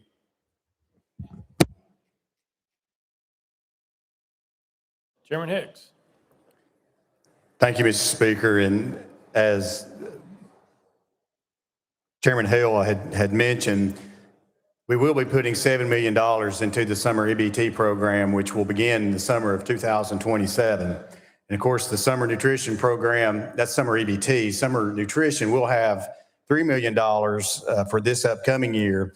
Not only that program, but we also have the summer food program, which is 100% federally funded. Also, we'll have the Seamless Summer, which is ran through the Department of Education, and also the Child and Adult Care Fund program, which will help feed our children for this particular summer. And then we will have those drawdown funds, as Representative Hale mentioned, to the tune of $90 million.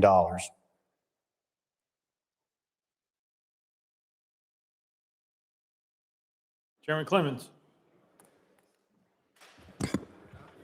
Thank you, Mr. Speaker. Let us rise. To reiterate some of what my colleagues have already said, we're sitting here faced with voting for a moral document that should reflect the values of Tennessee families.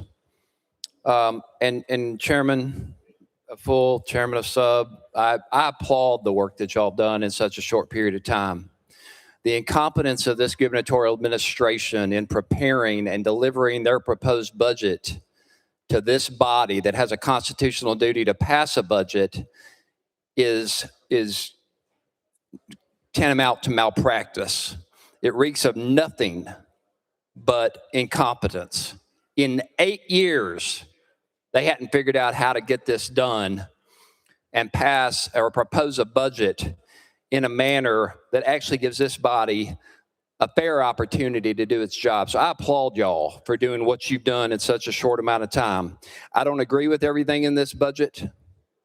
I don't agree that it reflects the priorities of Tennesseans. And unfortunately, I think it continues to reek of fiscal irresponsibility.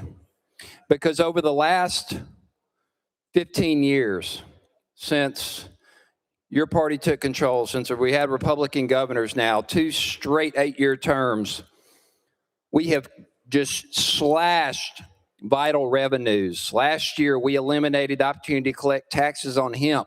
We've given tax breaks to corporations that primarily are located out of state. We've handed out billions of dollars while cutting these revenues, while at the same time, during the same time period, we have doubled the state budget.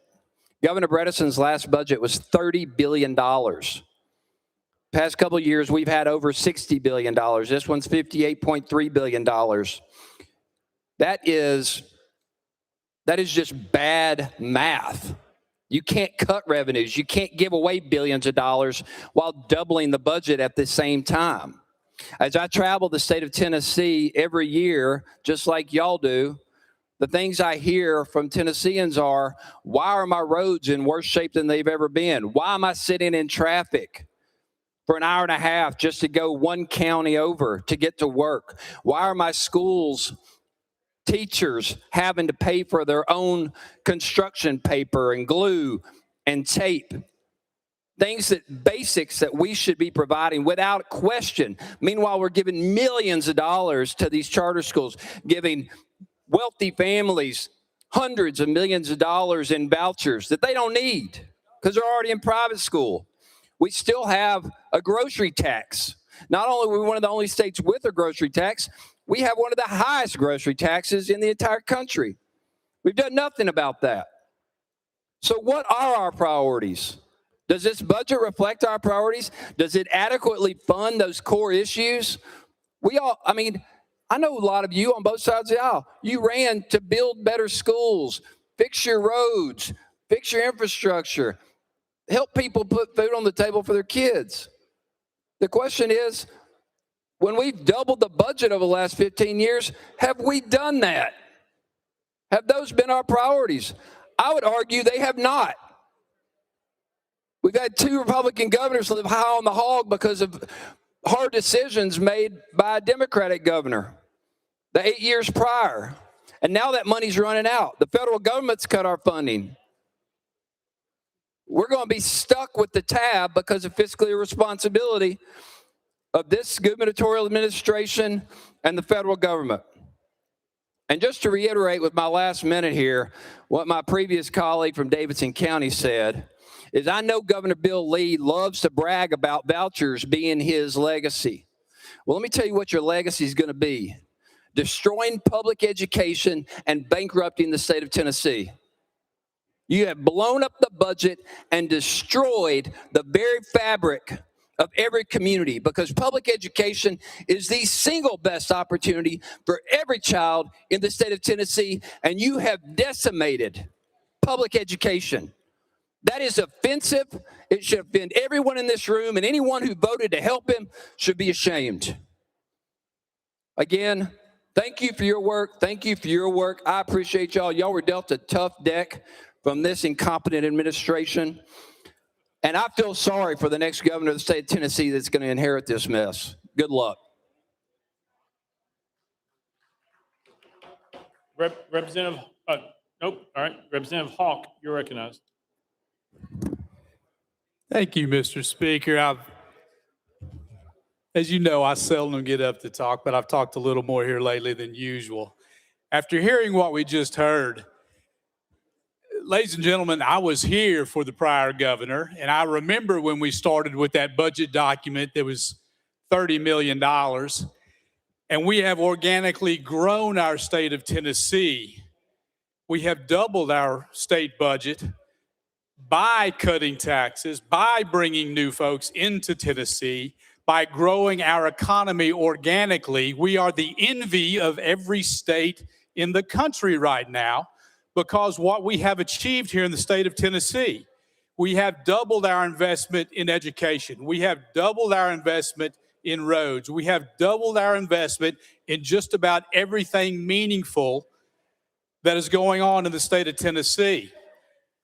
There's no perfect budget. There's never going to be a perfect budget. I think about where we were for the 140 years before the Republican Party took over 16 years ago. There was ample opportunity to make some improvements then. Nobody did it. We have stepped up. We have done the right thing, and we are fighting hard for the 7 million people in the state of Tennessee. My children's future is much brighter because of this budget. I thank the budget team, what you have done, the time, the effort, everyone that has put time into this. Thank you very much, and I will strongly support this budget. Thank you, Mr. Speaker, members.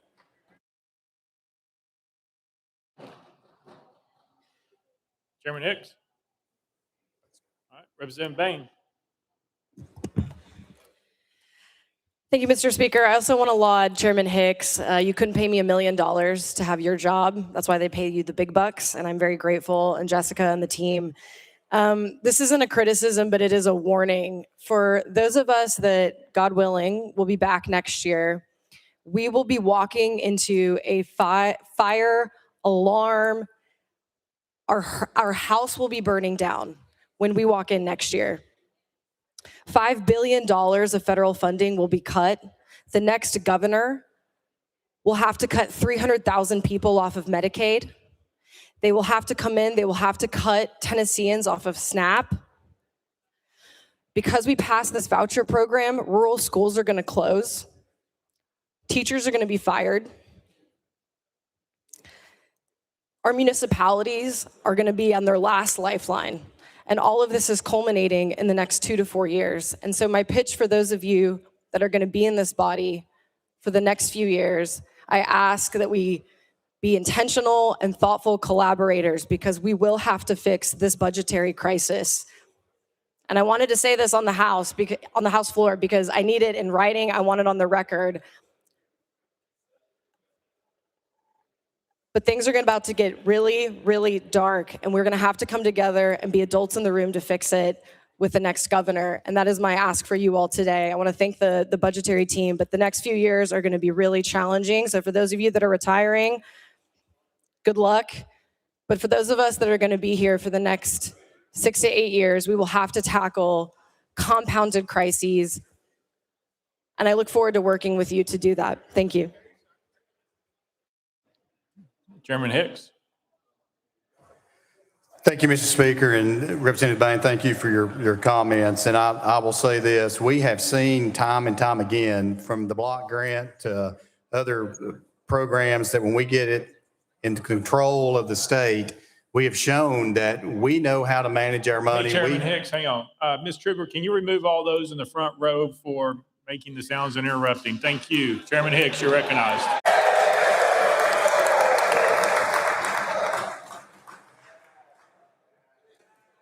And Mr. Speaker, I think we are prepared here in the state. We know we have our challenges up ahead, but I'll tell you what we've done is we have in the past couple of years, we have budgeted very, very conservatively. We're going to continue to do that. You think about this year, we began with $481 million in recurring funds. That helped us to be prepared. And that's how we have budgeted over the past couple of years, that we have funded non-recurring items with recurring dollars. And so that has prepared us to be prepared for what's lying ahead. We know there's certainly some issues with healthcare. We'll continue to work on those, but we just hope that we have an opportunity to solve those problems here at the state level, because we will fix these problems. We're not going to shy away from them. We'll hit them head on, and I look forward to working with everyone to make sure that that happens. All right, Chairman Sapicki, you're recognized. Thank you, Mr. Speaker. Chairman Hicks, Chairman Williams, thank you for this budget.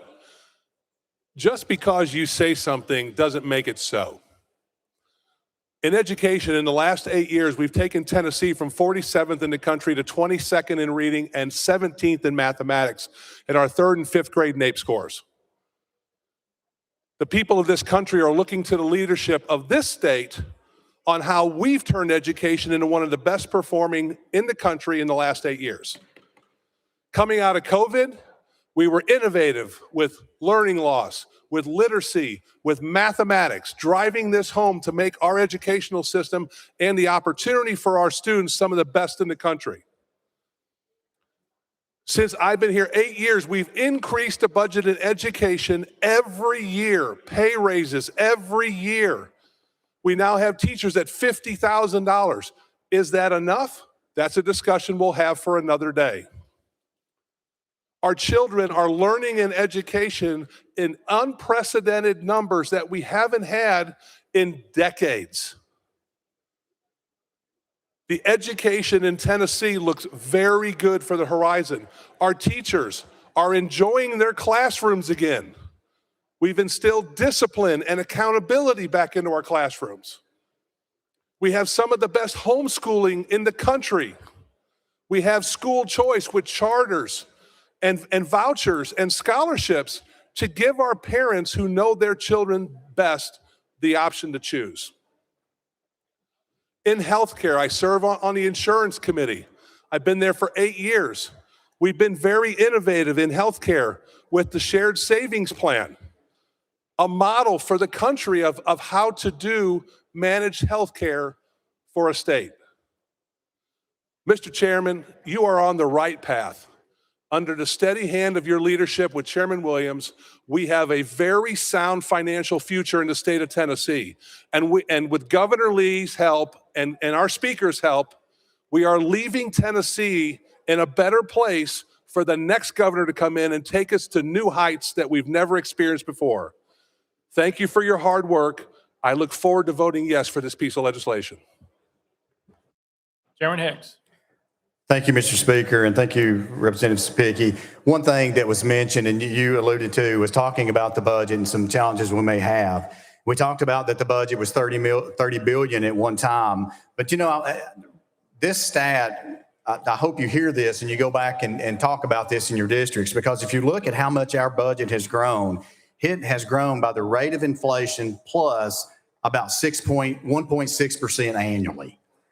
That's pretty good numbers. That means, as Representative Hawk says, Chairman Hawk said, we have grown that organically. And I think that's a pretty good spot to be in. It's certainly, we are the envy. One things that I've noticed as I travel through my district and many of your all's district, that there are so many people. What I'm hearing is my goodness, they love it here. Don't change what you're doing. Keep your head down and keep grinding. And so that's what we're going to continue to do. Just wanted to put that out there. Thank you, Mr. Speaker.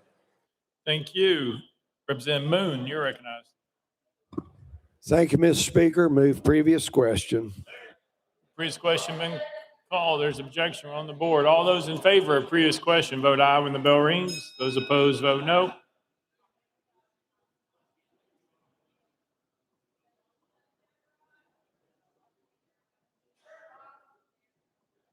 Mr. Clerk, please take the vote. Aye, 76, 19 nays. Previous question prevails. We're voting.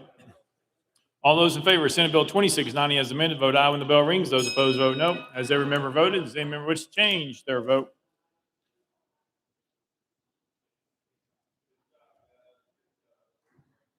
Mr. Clerk,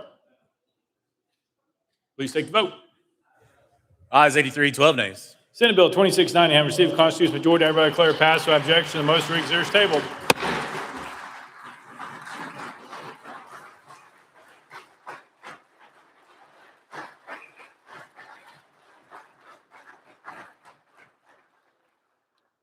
Next bill, Mr. Clerk. House Bill 2630 by Chairman Hicks relative to bond issues. Mr. Speaker, the Senate bill's on the desk. Chairman Hicks, you're recognized. Thank you, Mr. Speaker. I move to substitute conform to Senate Bill 2692. Chairman Hicks moves to substitute conform to Senate Bill 2692 without objection. So ordered. Chairman Hicks. Thank you, Mr. Speaker. I move passage of Senate Bill 2692 on third and final consideration. Chairman Hicks moves passage of Senate Bill 2692 on third and final consideration. Five section. Mr. Clerk, call it First Amendment. Mr. Speaker, no amendments filed. Chairman Hicks, you're recognized. Thank you, Mr. Speaker. Members, Senate Bill 2692, this is what is known as the bond bill each year. The bond bill provides authorization to TDOT to issue bonds. However, these bonds are never issued. The only project that we're going to bond this year is actually going to be the UT Health Science College of Medicine building. UT will provide 29 million for this project. And then the state of Tennessee will be issuing $311 million in general obligation bonds. And with that, I renew my motion. Chairman Hicks renews his motion. Any discussion on the bill? Chairman Clemens, you're recognized. Thank you, Mr. Speaker. I just wanted some clarification on this bond. This says that we're allocating $127 million to the Department of Transportation for infrastructure purposes for a bond authorization total of $438 combined with the other capital outlay. Can you explain that? Most people think we're a pay-as-you-go state. You don't bond these projects. Can you explain what that means? Chairman Hicks. Thank you, Mr. Speaker. Sorry about that. Yes, we file this every year. TDOT very seldomly uses these. When they do, it's usually to jumpstart a project until the revenues begin to come in for the next fiscal year. But we very seldom, again, the only thing you'll see in this particular bill for this year, again, will be the UT Health Science College of Medicine. Again, those numbers, just to make sure everyone is clear, UT is providing $29 million for this project. And again, the state will be bonding $311 million. Chairman Clemens. Thank you, Mr. Speaker. Let me just go on the record once again and say we should be bonding these projects. $58 billion behind in transportation projects in the state of Tennessee. I think we need to responsibly consider bonding those projects in the future with certainly being mindful of the debt we incur. But thank you. Thank you for this legislation. Chairman Hicks. Anything? Nope. All right. Any further discussion? Seeing none, any objection to the question? Seeing none, we're voting. All those in favor of Senate Bill 2692, vote aye when the bell rings. Those opposed, vote no. As every member voted, does any member wish to change their vote?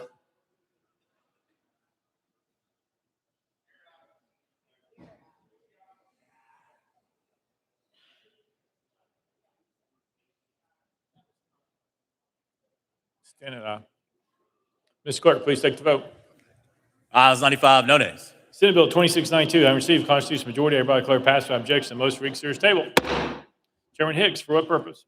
Thank you, Mr. Speaker. And before I sit down, let me say a big thank you to several folks. First of all, I want to say thank you to the gentleman that holds the gavel. Thank you, Mr. Speaker, for allowing me to serve in this particular role. It's an honor to serve. It's an honor to serve with Chairman Williams and all the hard work he has done on this budget. I also want to mention our House Legislative Budget Director, Jessica Himes, over here in the corner. Thank you to her. Also, I want to thank Boyan Savage. I want to thank him, a fiscal review director. Also standing over there next to Jessica, our legal staff, Joel Hayes and Heather Asbel. I want to thank both of them. I want to thank my administrative assistant, Ms. Kimberly White, as well as Chairman Williams, his assistant, Mary Hamilton. Also, we want to thank our interns, Malia Whitlock and Eleanor Schiller. We want to thank them. And then finally, we want to thank Mirna Tunich. Would you give all of these folks a round of applause? Thank you so much for all your hard work.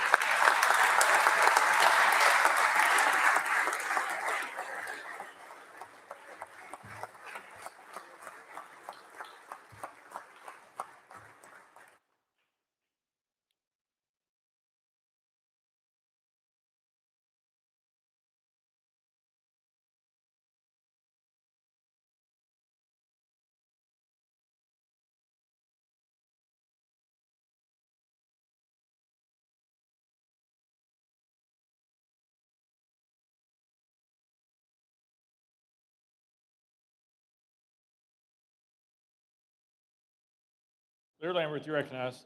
Thank you, Mr. Speaker. Move to take up item 45 on today's calendar. Without objection, so ordered. Call next bill, Mr. Clerk. House Joint Resolution 805 by Chair Lady Haynes, a resolution proposing amendment to Article 6, Section 4 of the Constitution of Tennessee regarding the residency requirements for judges.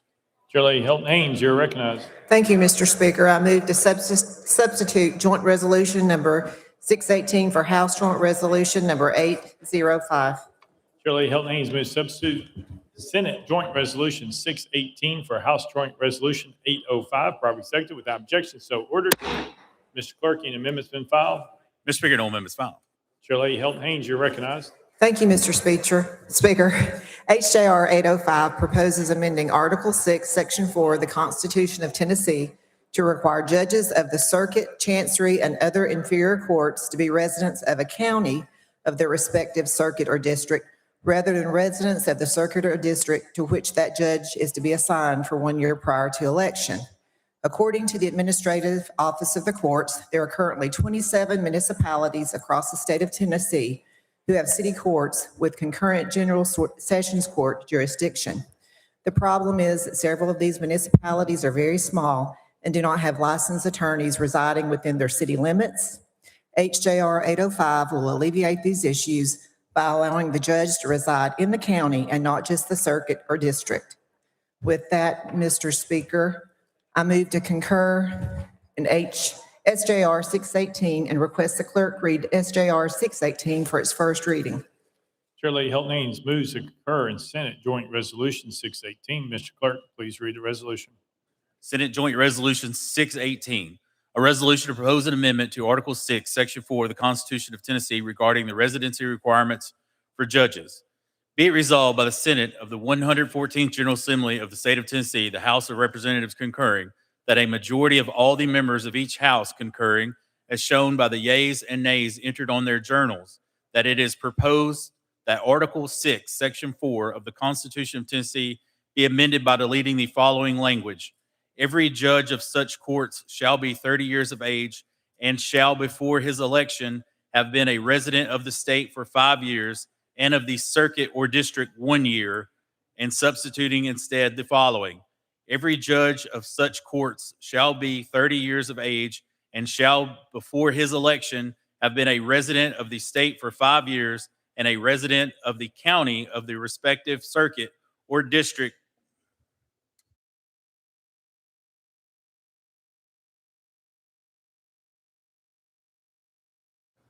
Mr.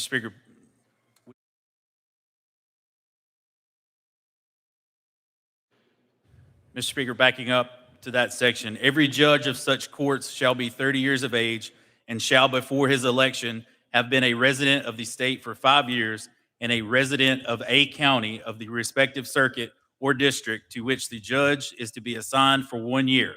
Be it further resolved that the foregoing amendment be referred to the 115th General Assembly and that this resolution proposing such amendment be published by the Secretary of State in accordance with Article 11, Section 3 of the Constitution of Tennessee by posting such amendment on the official website of the Secretary of State and on the official website of the General Assembly. Be it further resolved that the Clerk of the Senate is directed to deliver copies of this resolution to the Secretary of State, with this final resolving clause being deleted from such copies.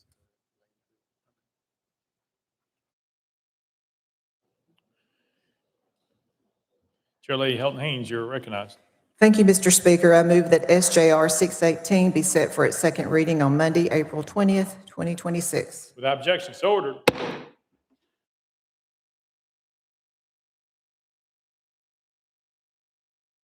Leader Lamberth. Thank you, Mr. Speaker. Move to take up today's message calendar. Without objection, so ordered.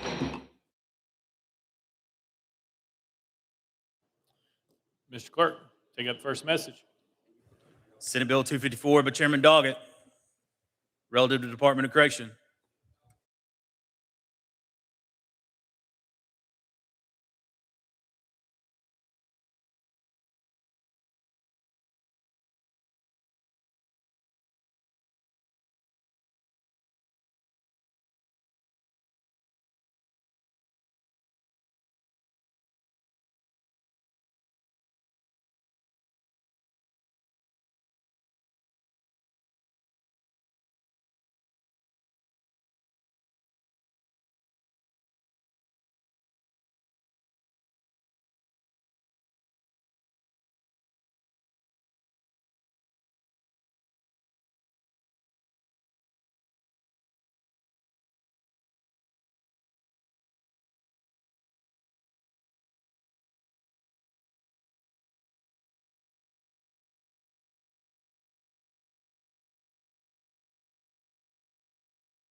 Chairman Doggett, you're recognized. Thank you, Mr. Speaker. I move to roll this to Monday's message calendar. Without objection, so ordered. Next message, Mr. Clerk. Item 2, House Bill 2018 by Leader Cochran, relative to immigration. Mr. Speaker, on April 14th, 2026, Senate adopted Amendment 2 and passed Senate Bill 1486 as amended.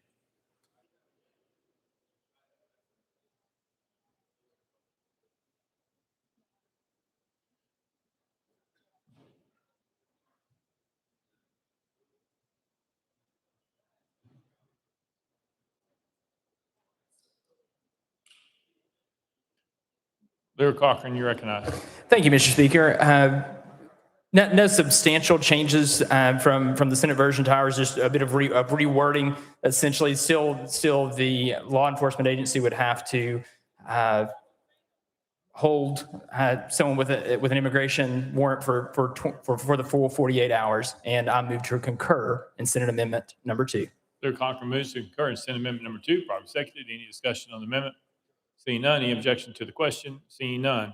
All those in favor of Senate Amendment number 2, vote aye when the bell rings. Those opposed, vote no. Has every member voted? Does any member wish to change their vote?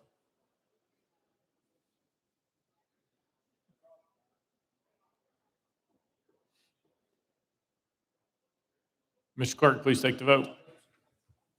Ayes 76, 18 nays. Senate Amendment number 2, having received a constitutional majority, I hereby declare concurred in without objection. The motion reconsiders tabled. Next message, Mr. Clerk. Mr. Speaker, we have a House message calendar number 2. Call it first message, Mr. Clerk. Senate Bill 419 by Chairman Bolso, relative to remedies and special proceedings. Mr. Speaker, on April 15, 2026, the Senate non-concurred in House Amendment 4. Chairman Bolso, you're recognized. Thank you, Mr. Speaker. Members, this was the amendment that created a cause of action in favor of the family of an unborn child against out-of-state abortionists who sent an abortion-inducing drug into the state that caused the death of an unborn child. I move that we refuse to recede from our action in adopting Amendment number 4. Without objection, we refuse to recede. Next message, Mr. Clerk. Senate Bill 714 by Chairman White, relative to education. Mr. Speaker, on April 15, 2026, the Senate refused to recede from its non-concurrence in House Amendment 2 and appointed a conference committee. Chairman White, you're recognized. Thank you, Mr. Speaker. Members, this is Senate Bill 714. This is the bill we passed actually last April dealing with the Memphis-Shelby County school intervention. So I move to accede to the request of the Senate and ask that a conference committee be appointed to confer with a like committee from the Senate to resolve the differences between the two bodies. Chairman White moves to accede to the request of the Senate and asks that a conference committee be appointed to confer with a like committee from the Senate to resolve the differences between the two bodies. Properly seconded. Without objection, motion carries. I appoint the following members: Representative Sapicki, Representative Slater, Representative Moody, Representative Parkinson, Representative White. Representative White will serve as chair. Next message, Mr. Clerk. House Bill 1857 by Chairman Rudd relative to education curriculum. Mr. Speaker, on April 15, 2026, the Senate appointed a conference committee. Chairman Rudd, you're recognized. Thank you, Mr. Speaker. Due to the inability of the Senate conference members to meet, we will be meeting at a later date. So I move to move this to the next available calendar.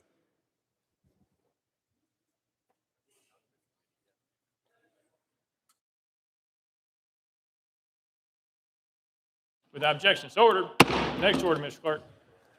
House Bill 2314 by Representative Fritz relative to obscenity and pornography. Mr. Speaker, on April 15, 2026, the Senate substituted House Bill 2314 for Senate Bill 2481, adopted Amendment 1, and passed House Bill 2314 as amended.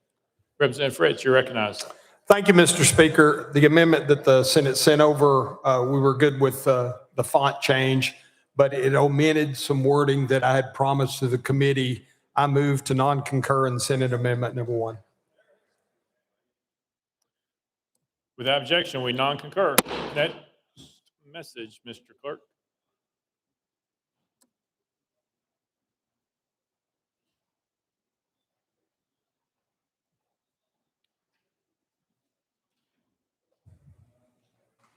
Mr. Speaker, we have House Message Calendar 3, Senate Bill 1590 by Representative Marsh. The Senate non-concurred in House Amendment 1 on April 16th.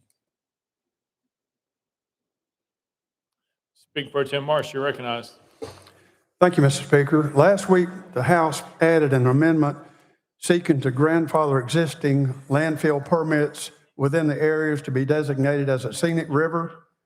We also clarified that the House this bill did not impact previous legislation designating the Duck River as a scenic river in Murray County.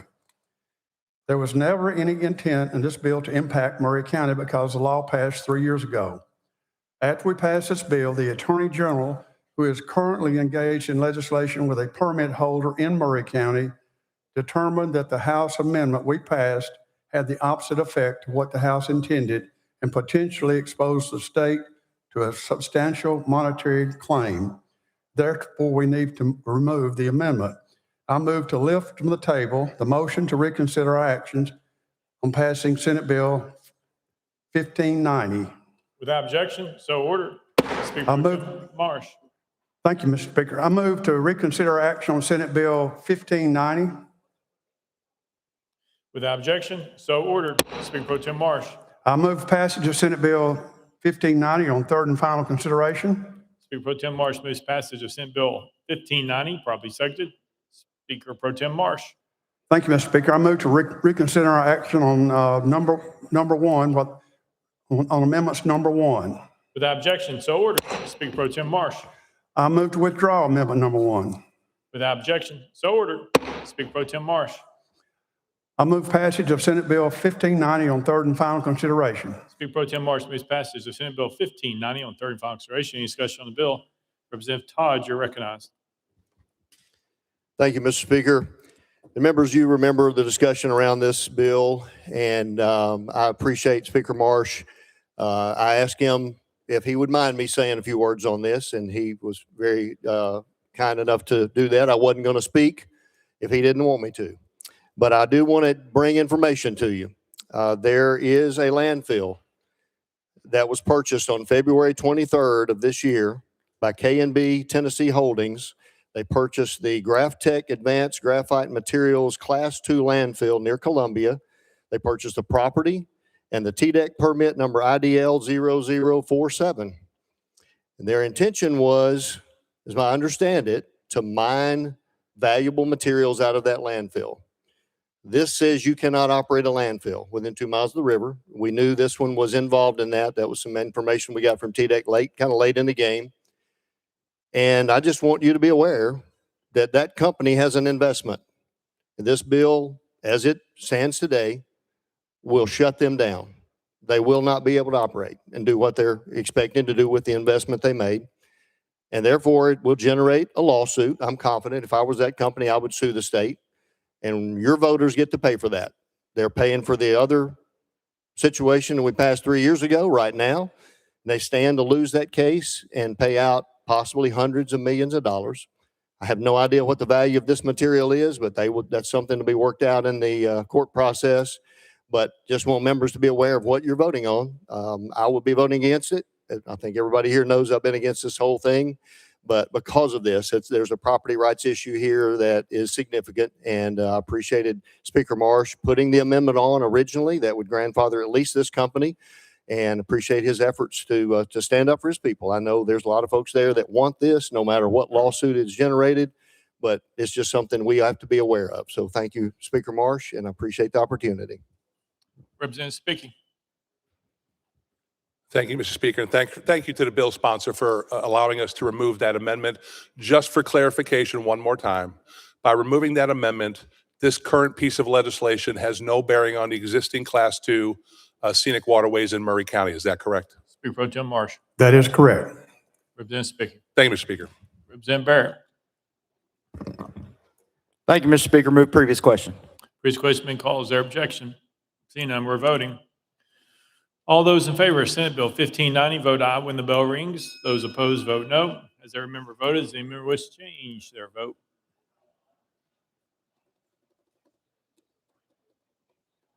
Mr. Clerk, please take the vote.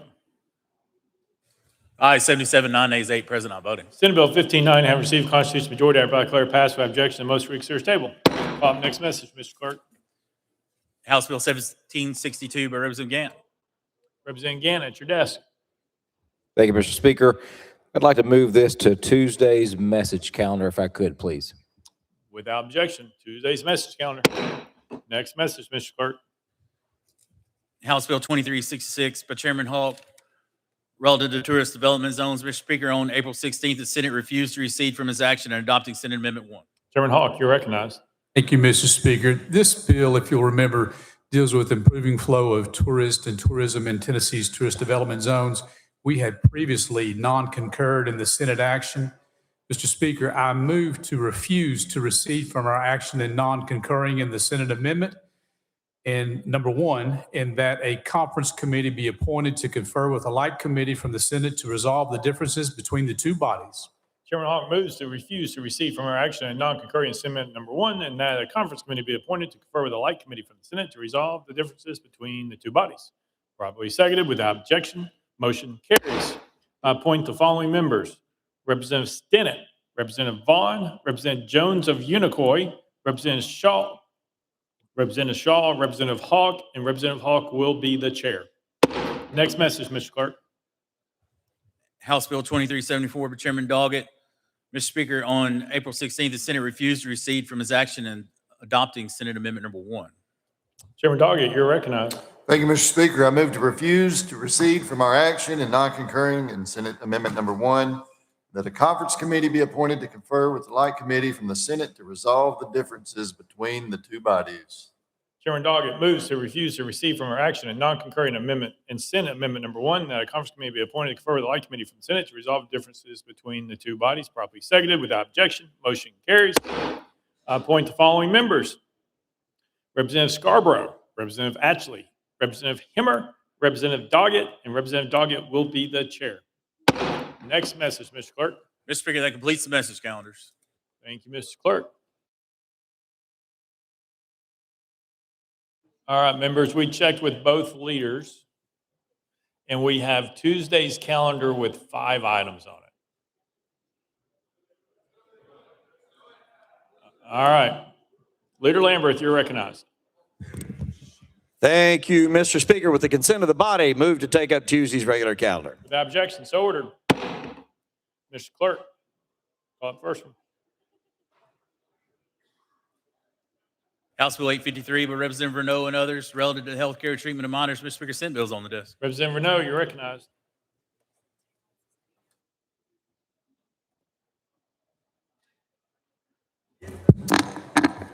Thank you, Mr. Speaker. I move to substitute and conform to SB 259. Representative Renault moves to substitute and conform to Senate Bill 259, probably seconded without objection, so ordered. Representative Renault. Thank you, Mr. Speaker. I move passage of SB 259 on third and final consideration. Representative Renault moves passage of Senate Bill 259 on third and final consideration. Probably seconded. Mr. Clerk, call up First Amendment. House Health Committee Amendment number 1. Chairman Terry, you're recognized. Thank you, Mr. Speaker. Move to withdraw. Without objection, Committee Amendment number 1 withdrawn. Next amendment, Mr. Clerk. Mr. Speaker, no further amendments. Representative Renault, you're recognized.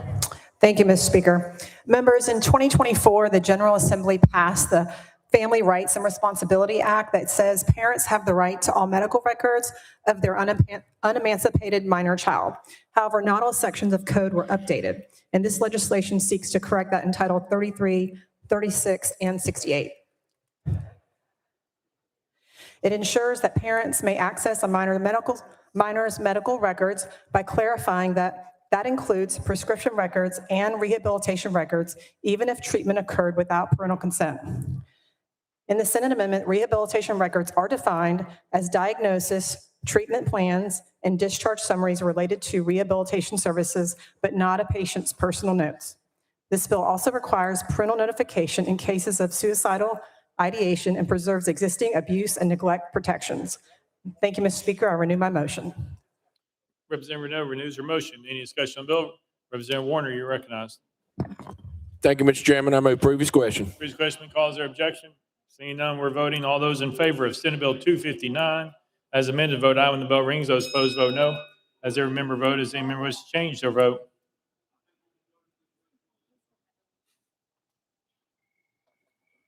Mr. Clerk, please take the vote. Aye, 77, 13 nays, 1 present, not voting. Senate Bill 259, I received a constitutional majority. I hereby declare passed by objection. Most reconsider table. Like Journal reflect, Representative Hastings excused. Call the next bill, Mr. Clerk. House Bill 1968 by Chairman Farmer relative to opioids. Mr. Speaker, Senate bills on the desk. Chairman Farmer, you're recognized. Thank you, Mr. Speaker. I move to substitute and conform to Senate Bill 1495. Chairman Farmer moves substitute and conform to Senate Bill 1495 without objection. So ordered. Chairman Farmer. Thank you, Mr. Speaker. I move passage of Senate Bill 1495 on third and final consideration. Chairman Farmer moves passage of Senate Bill 1495 on third and final consideration. Probably second. Mr. Clerk, call it First Amendment. Mr. Speaker, no amendments filed. Chairman Farmer, you're recognized.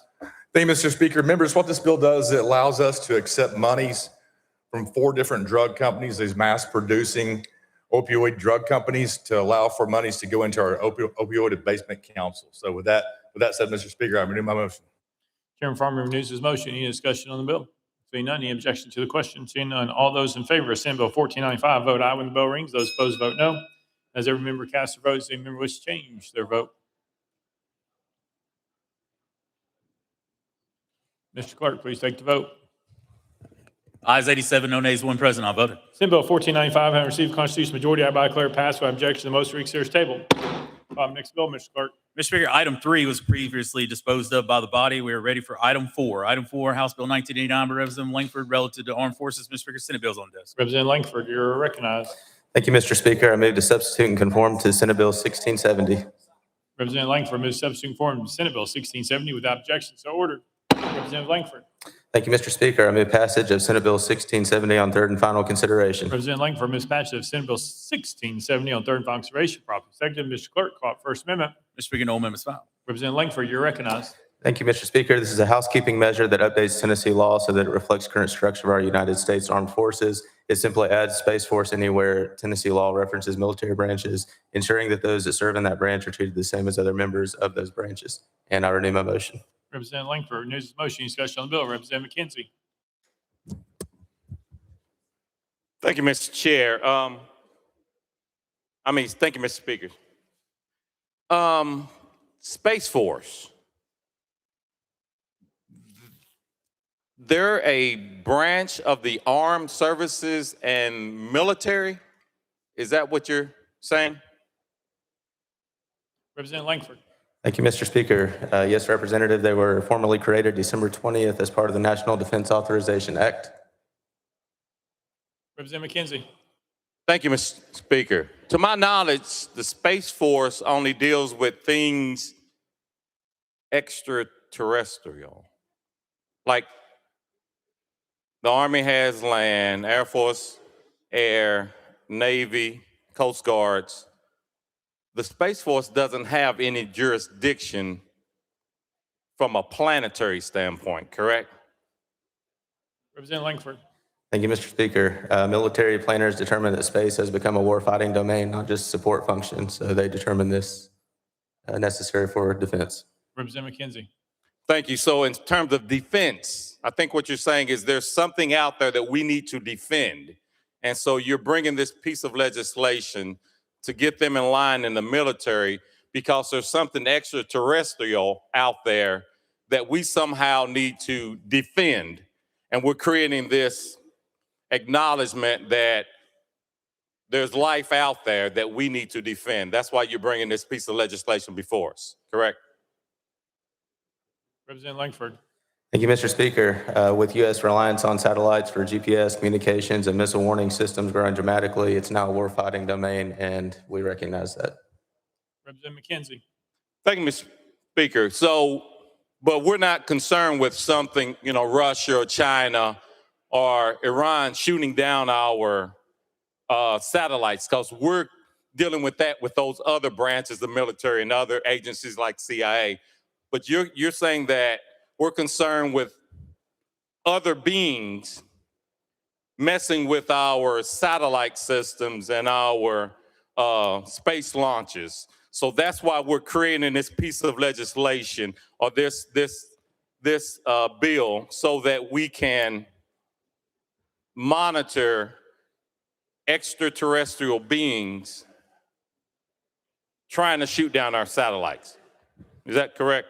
Representative Langford. Thank you, Mr. Speaker. No, Representative, I've not made that connection with this bill. Representative McKenzie. Thank you. And I'm asking these questions because this shouldn't be before us. When we bring these types of pieces of legislation, they're just saber rattling. People talk about perfunctory. This is a perfunctory piece of legislation. The Space Force has no business. Our military people fight too hard.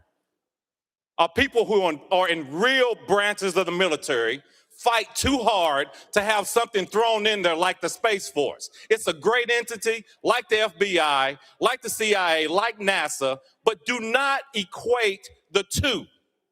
And that's what you're doing by saying that, or by endorsing it with this piece of legislation. This is a federal issue. Let them handle it on the federal level, but we're bringing this down to Tennessee.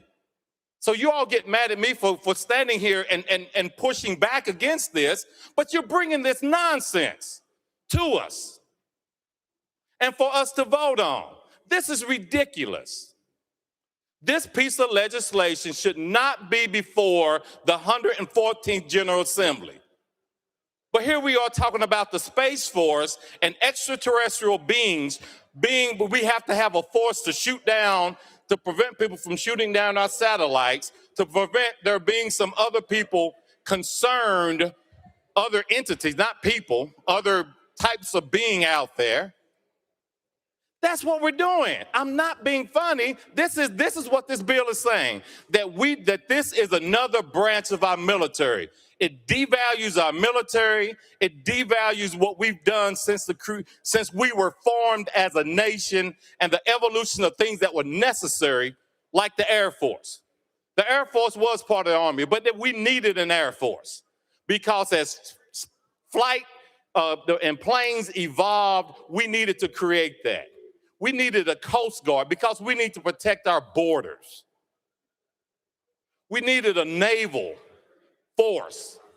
But here we are talking about Space Force in the state of Tennessee. Thank you, Mr. Speaker. Representative Langford. Thank you, Mr. Speaker. Representative, regardless of those perceptions, these people did serve in uniform, and this ensures that their service is recognized equally.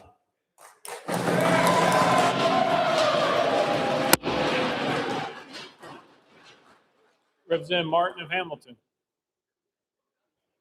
Thank you, Mr. Speaker. Representative, is it true that the Department of War came to you with this ideal of Tennessee bringing this bill in front of this august body today? Representative Langford. Thank you, Mr. Speaker. This was a recommendation from the Department of War to recognize in Tennessee statute. Representative Martin.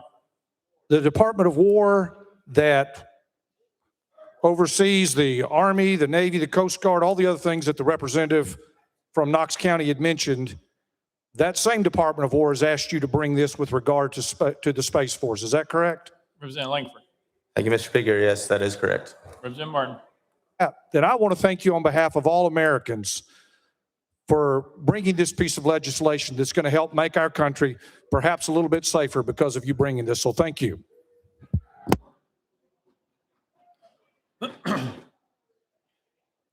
Representative Vaughn.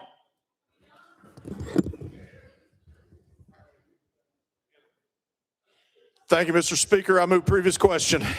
Previous question been called. That's a proper motion. He had the Klingon grip back there, I'll just say.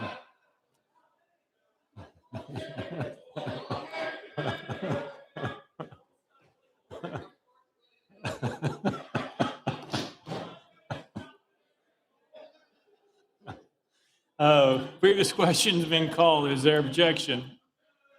There's objection. We're on the board. All those for previous question vote aye when the bell rings. Those opposed vote no. Has every member voted? Does any member wish to change their vote?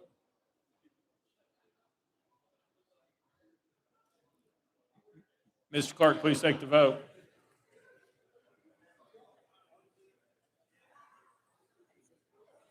Aye, 70, 18 nays. Previous question prevails. We're voting. All those voting in favor of 1670 vote aye when the bell rings. Those opposed vote no. Has every member voted? Does any member wish to change their vote? Mr. Clerk, please take the vote. Aye, 77, 11 nays.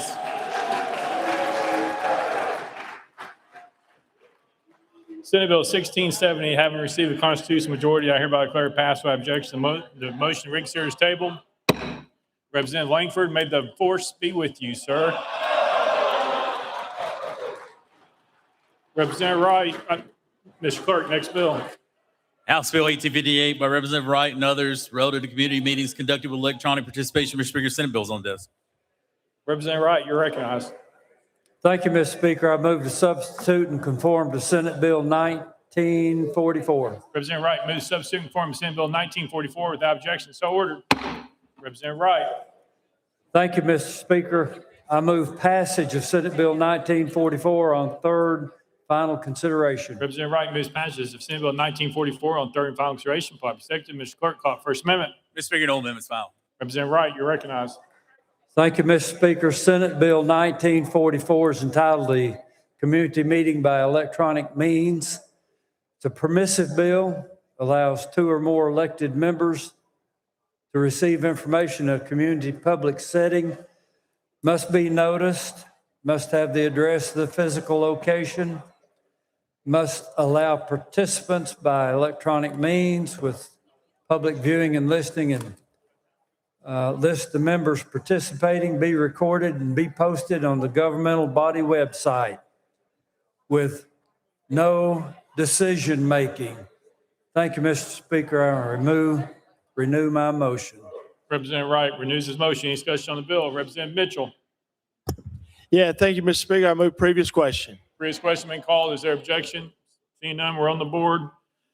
All those in favor of Senate Bill 1944 vote aye when the bell rings. Those opposed vote no. Has every member voted? Does any member wish to change their vote?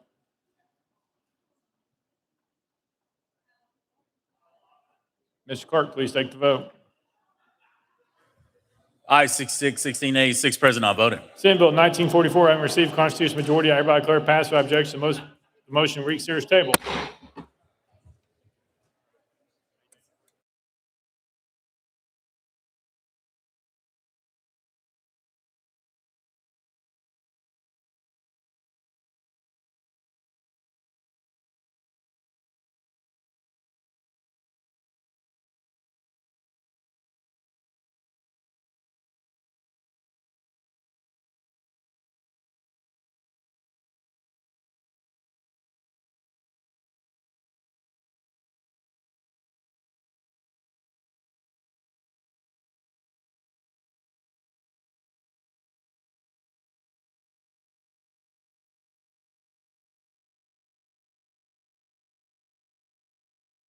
Lear Lambert, you're recognized. Thank you, Mr. Speaker. Move to resume today's calendar on Monday. Without objection, so ordered. Next order, Mr. Clerk. Unfinished business. Unfinished business.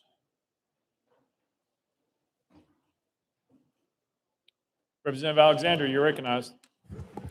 Thank you, Mr. Speaker. I move that the rules be suspended for immediate consideration of SJR 1167. Mr. Clerk, please read the caption. Senate Joint Resolution 1167, a resolution to congratulate the Milligan University Buffaloes disc golf team's 2026 College Disc Golf National Champions. You've heard the caption. Any objections? Without objection, the rules are suspended. Representative Alexander. I move to concur with SJR 1167.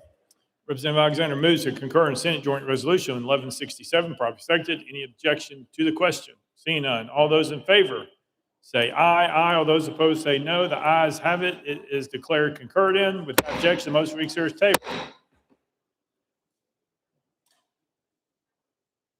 Chairman Faison, you're recognized. Thank you, Mr. Speaker. After consulting with both leaders, I move to reconsider our action on HJR 1435. Is there objection? Without objection, so ordered. Chairman Faison. Thank you, Mr. Speaker. I move to adopt HJR and add all members voting in the affirmative as co-prime sponsors. Chairman Faison moves adoption and adding all members voting in the affirmative as co-prime sponsors. Exclusions duly noted. Any objection to the question? Seeing none. All those in favor vote aye when the bell rings. Those opposed vote no. As every member voted, does any member wish to change their vote?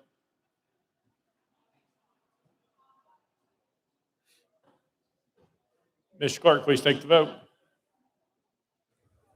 Ayes 87, no nays, one present, unvoted. Having received the constitutional majority, I declare House Joint Resolution 1435 adopted and members voting in the affirmative listed as co-prime sponsors. Without objection, the motion reconsider is tabled.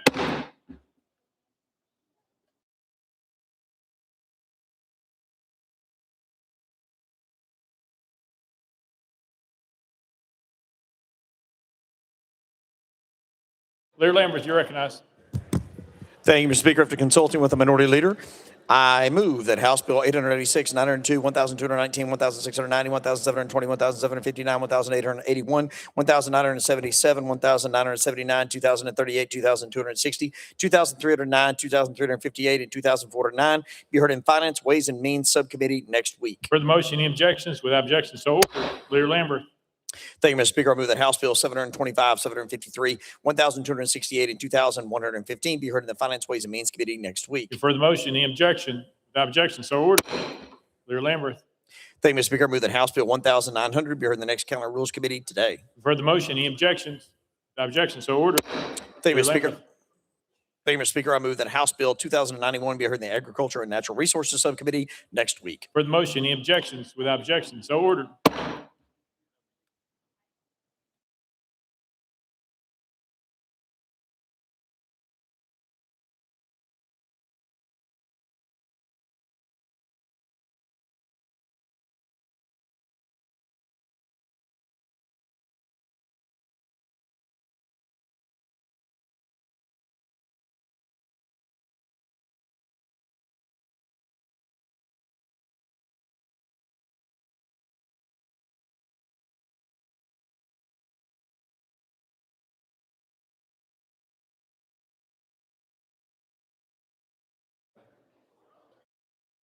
Next order, Mr. Clerk.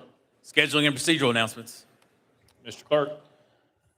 Mr. Speaker, for the benefit of the members, the YMCA youth government will be using the chamber this weekend. So if you have any materials that you want to keep on your desk, you may want to put them in a drawer because they will be using the facilities all weekend for youth in government.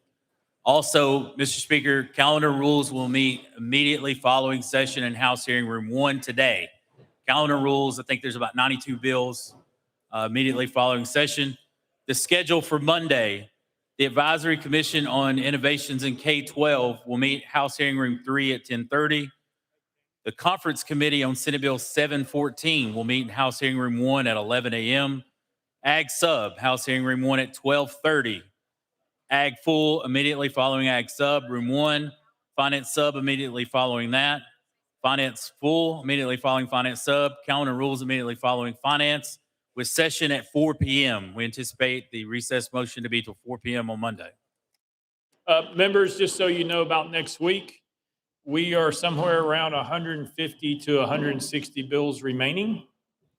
So when we get out will be dependent on how well we are efficient next week. I'm not advising that we'll be here on Friday, but just be prepared that we may be here on Friday. And the reason is we do have a lot of conference committees. If you've noticed, we do not know how long those will take. They could be quick, they could be long, but with the amount of conference committees, we may be starting and stopping a lot, which we'll have to wait and see how that goes. But just for your reference, be prepared, don't be surprised. We hope not to be here Friday, but we'll find out. Just want to make sure that that was on your radar. Next order, Mr. Clerk. Roll call. Roll call.